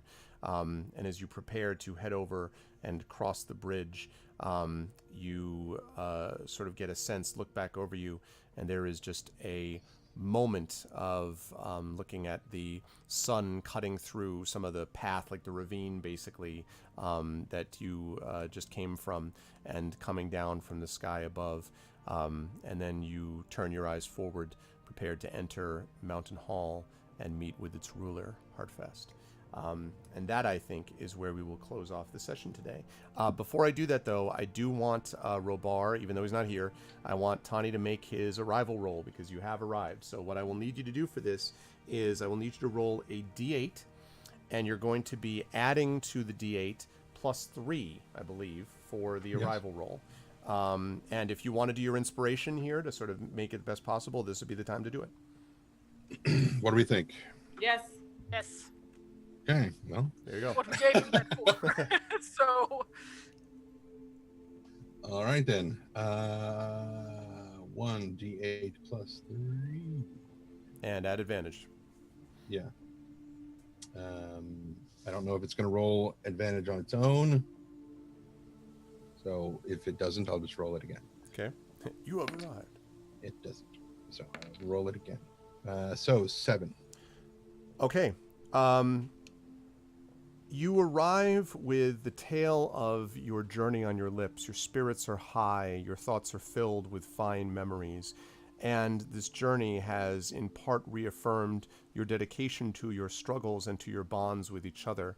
And as you cross over the bridge, Inga, you are reminded somewhat of the conversation that you had with the river. Something about being close to the mountains, being close to this place with your parents, fills you with a sense of pleasant memories that flow through you. All of you may remove 2 points of shadow. Yay! I was gonna ask something like that. Hooray! Huzzah! See? See? 2 steps back and 2 steps forward. 2 steps forward. Well, yeah, and I mean, well, that's because you also did well with the various points you had. So Tani actually, I think, is currently at 0 shadow, I believe. Inga's still got 6, but it's better than 8. So Yeah. I'm down to 4. and Fantastic Worlds, you better believe Radagast hooked you up. Yes, with good stuff, exactly. You also said we have to remind you about something mechanical, or was that? No, I already did that. That Yeah, was I took care of those. Inspiration thing. Yeah. Yep. Yep. Okay. So, good. We gained 2 points of shadow, but we lost 2 points of shadow. You lost the 2 points of shadow, which you might not have done based upon the arrival rolls. So setting it up the way you did was a smart way to do it. So, so good work, folks. And this means that for those of you watching and thinking, where can I see the next part of the adventure? Our live session of this, which will take place at CanCon, will take place in Mountain Hall, the encounter with Harfast and whatever happens here. So we will actually see the discussion with this grim sort of faced Harfast and what we will get from that point forward. So that is going to be happening on Saturday at 7 p.m. Eastern. Again, I will be streaming it on Twitch as well. I don't yet know exactly what the setup will be. I don't know if it'll be a setup like what I had at Gen Con, where I just have basically a one camera phone thing where I'm streaming it, or whether I'm going to be using like multiple webcams to do it. I haven't decided, and it's based partly on the setup that we get in the room. So either way, you will get a chance to see it on Twitch. And if you come live, you can avoid all that nonsense of having to look at a screen. You can see us live and in person. And maybe if you happen to get Adventures in Middle-earth, gear, maybe you could even have some of the sponsored campaign players like Mal. Wait, and maybe. do we have the stuff? Do we have the AME stamped stuff yet? I don't know if they actually sent me. They sent us the digital stuff. But in terms of a physical copy, I don't know. Right, Yeah. But I was going to say, Cool. if they have physical copies, they could have you folks, you and Will anyway, might be able to be signed, autographed copies. So. Absolutely. You want a camera on each player, yeah.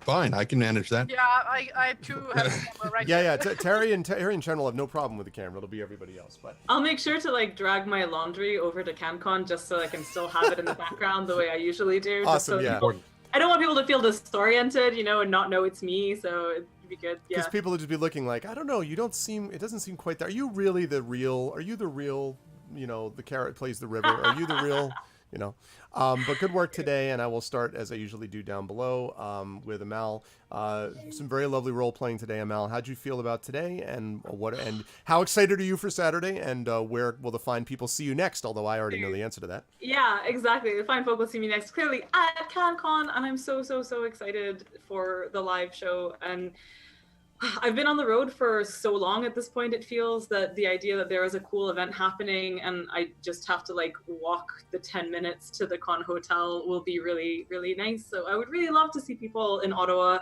I would really love to give people recommendations for cool stuff to do in Ottawa, because I am also a former tour guide in Ottawa. So Nice. yeah. So anyway, CanCon is super great. By the way, if you can't make it to CanCon this year, and goodness knows there are tons of reasons you can't, try to make plans to come next year, because next year is going to be especially awesome, because there's a con called Canvention that moves around from one side of the country to the other. It's where the Aurora Awards, which are much smaller but still awardee Canadian Hugos kind of thing, that's going to be at CanCon next year. So there'll be some cool stuff. Also, my agent Dongwon Song is going to be the agent guest of honor next year. So neat. Shit, I don't know if I was supposed to tell you that.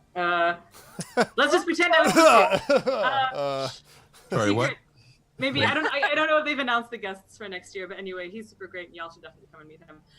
Anyway, so CanCon, really great. If you can't come this year, plan to come next year, because I hope to always be at it, because it's my hometown con. So, anyway, I loved this session. I really, really, really enjoyed it. I always enjoy the talky roleplay sessions a lot, and I really like the idea of River and Inga talking about how the world is really bad. I feel that in my heart a lot. So I really enjoyed those conversations and talking why Inga left home and stuff like that. I thought it was really great. And just the found family trope. Yeah, Yeah. absolutely. I am so here for the found family trope. Also, I mean, those conversations were so lovely that they have in my memory obscured the fact that River rode a stag! River rode a stag! It was awesome! It was Inga so still cool. doesn't believe it, by the way. Rode a stag! You just have to keep persuading her, she keeps failing persuasion. No, you didn't. You didn't run a stag. Yeah, exactly. I keep failing my persuasion rolls and then go, no, really? It felt so good. I grabbed the tines and it was just like that what's his name? Thranduil?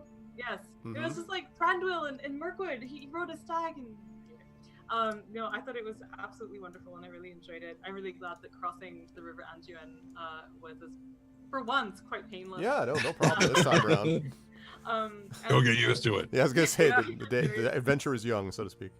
Yeah, but I super enjoyed this as ever. I'm very happy to have rolled my very jet lagged self into playing.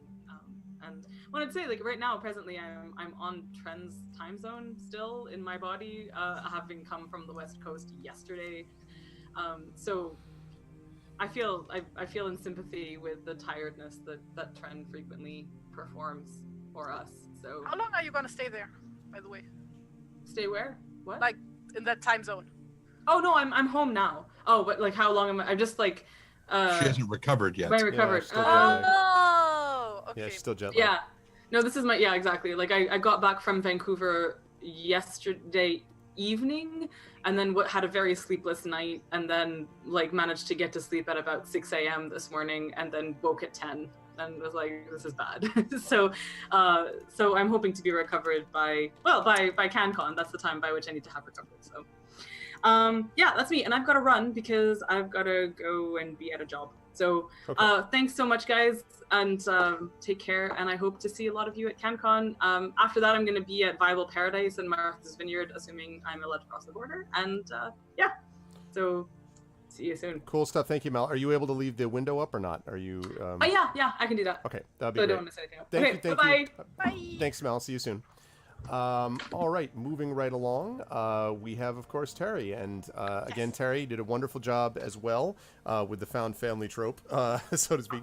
But yeah, it was a lot of fun for me watching that get played out. And there's going to be more, as I had promised you, there is going to be more stuff with the dwarves and your memory of your parents and so forth coming into play. So you will see more of that. But how'd you feel about today, and where will the fine people see you next? Although, again, I know the answer to that question, but still. Well, no, this was a lot of fun. Was nice to like reveal a little bit more about Inge's backstory, because there are so few occasions where like one can actually talk about like character motivations and stuff like that. Yeah. And I do take care of my character backgrounds very much. Like I remember like that one time where we were playing like a Pathfinder homebrew setting. Mm-hmm. And like the DM was like, yeah, if you want, you can like come up with like a whole home region and stuff like that. So I sat down and wrote like a several pages long, like character and region bio and stuff like that. And yeah, That's got a little bit carried away, but yeah, like not that I like any of this like ever had any relevancy in play, but I really just like having a lot of details about my characters as a background to draw from. Yeah. You know. No, that's definitely helps. Really It makes helps. a difference. Yeah. Yeah. I did try to like, well, I didn't have to put that much work into it this time, except for like coming up with a few character names and stuff like that. Since Lord of the Rings tends to be already full of lore. Yeah, so it's an okay world. It's an okay world building. Just a No, little bit more. that's not even what I mean. You know, just like there isn't like much you have to like come up with yourself. Yes, Just like, yes. oh, there's already this thing. I'm gonna take this. Yes. You know, because like I'm kind of used to playing mostly Forgotten Realms, where it's very much like, yeah, you have like all these things, but the very best thing is to just like cherry pick like one thing Mm-hmm. and then build on top of that, you know. Yep. So yeah. And we will see you. Oh yeah. Sorry. Yeah. Well, Sunday morning, 1 a.m. I know. This is Terry draws the short straw this time, but at least I gave you warning. No, it's gonna be fine. You know, it's gonna be fine. I like maybe to the end of it, I might be a bit tired and spaced out, but you know, it will be fine. You know, it's just like instead of like going out to party till like 5 a.m.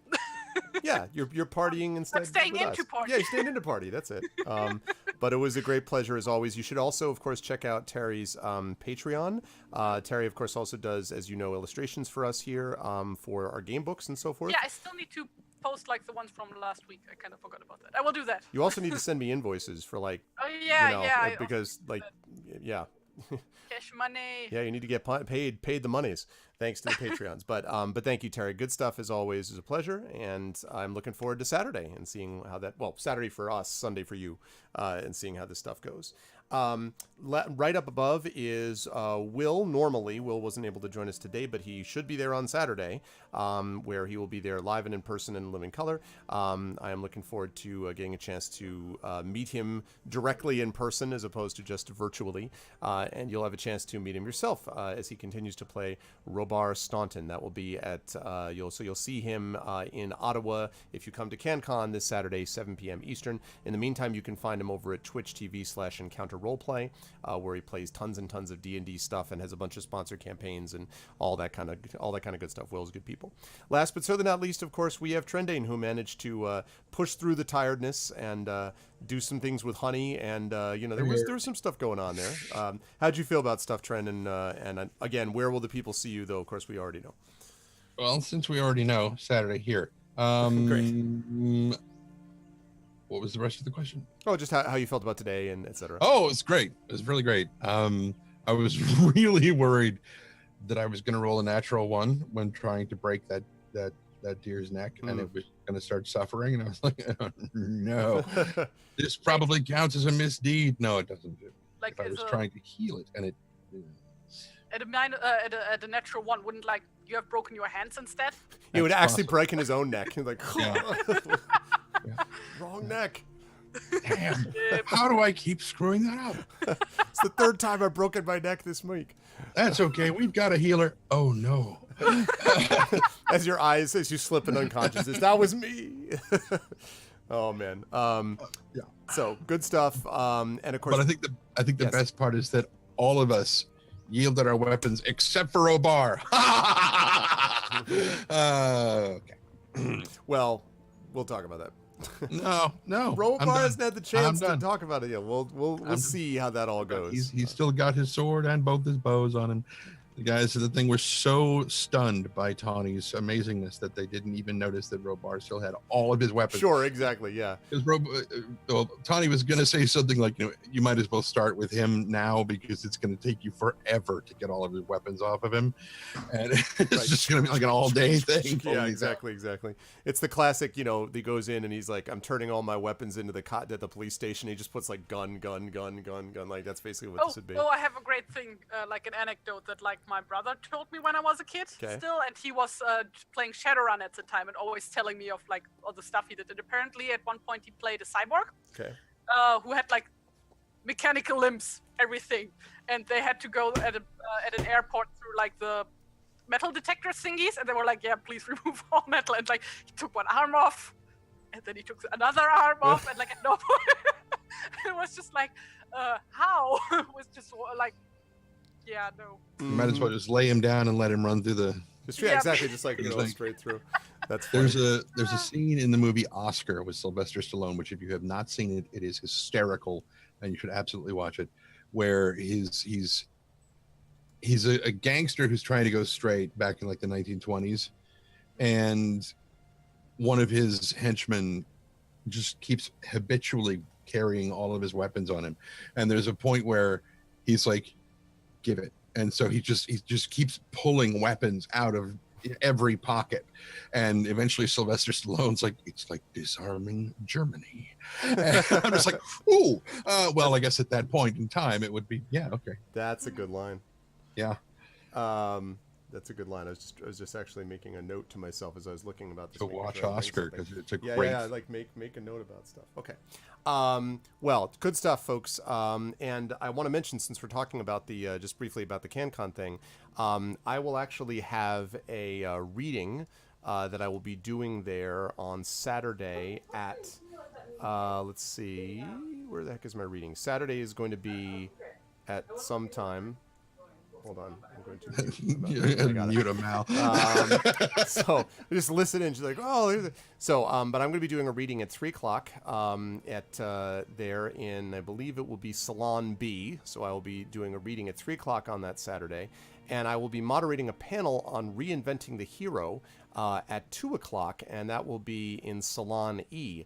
So I'll be doing a panel joined by S.M. Carriere, E.L. Chen, James Allen Gardner, and Kevin Hearn.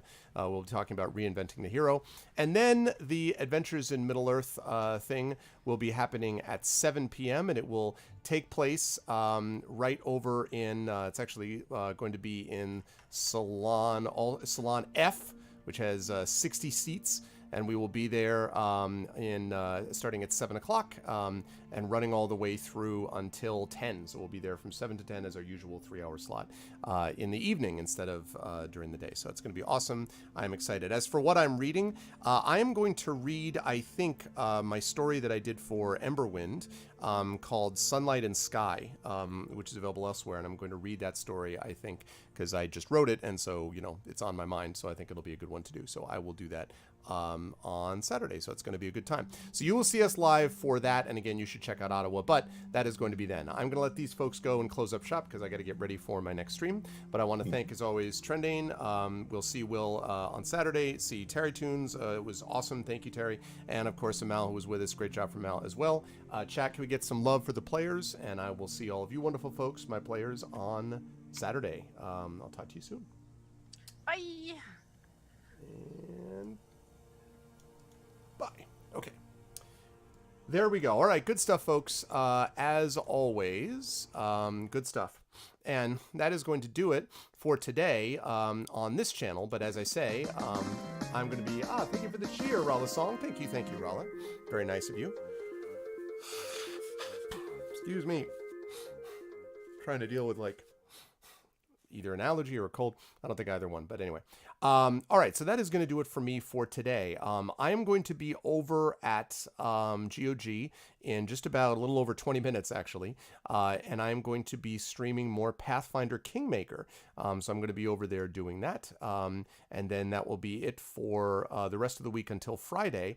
On Friday night, I will be... as I move back over there.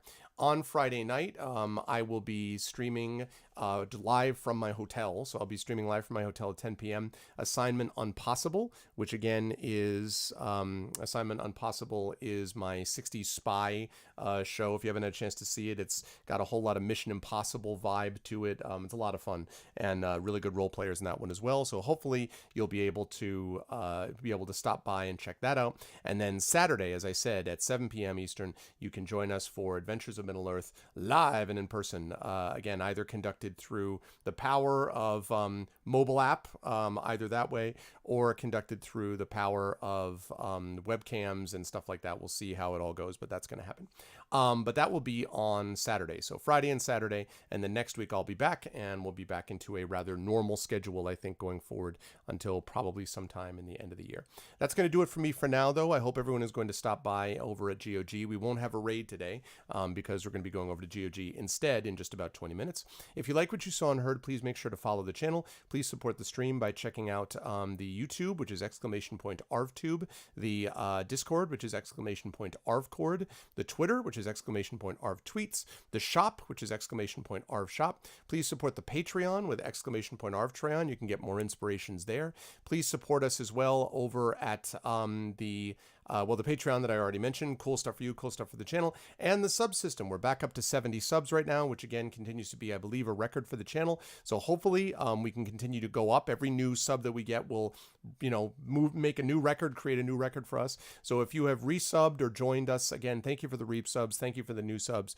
Much love to all of you for doing that. It really does make a difference. Thank you. And hopefully we'll be able to keep that up in the days, weeks, months, and so forth ahead. But that's going to do it for me. I'll see you over at GOG in about 20 minutes for Pathfinder Kingmaker and Pen and Pixels. Thank you to Terry Tunes for a wonderful playing today. Thank you to Dragon Spear for wonderful work as one of my mods. Thank you to Aridinel, Brahms, Kooky Canuck, Nonstop, and Rala Song for their subs as well. And again, thank you to those of you who support the Patreon that don't show up on this list but are really important too.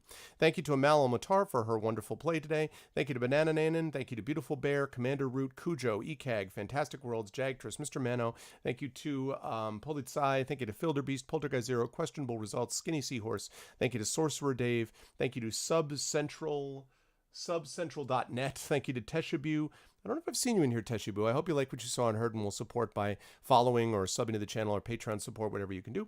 Thank you to Thordral. Thank you to Trendane, to you, Christensen. Thank you, Trendane, for great work today as well. And thank you to Virgo Praz. That's going to do it for me. Love you all. Best viewers on Twitch. And I will see all of you wonderful people over on GOG in just a little bit under 20 minutes. Until then, everyone be good to each other. Have a good one.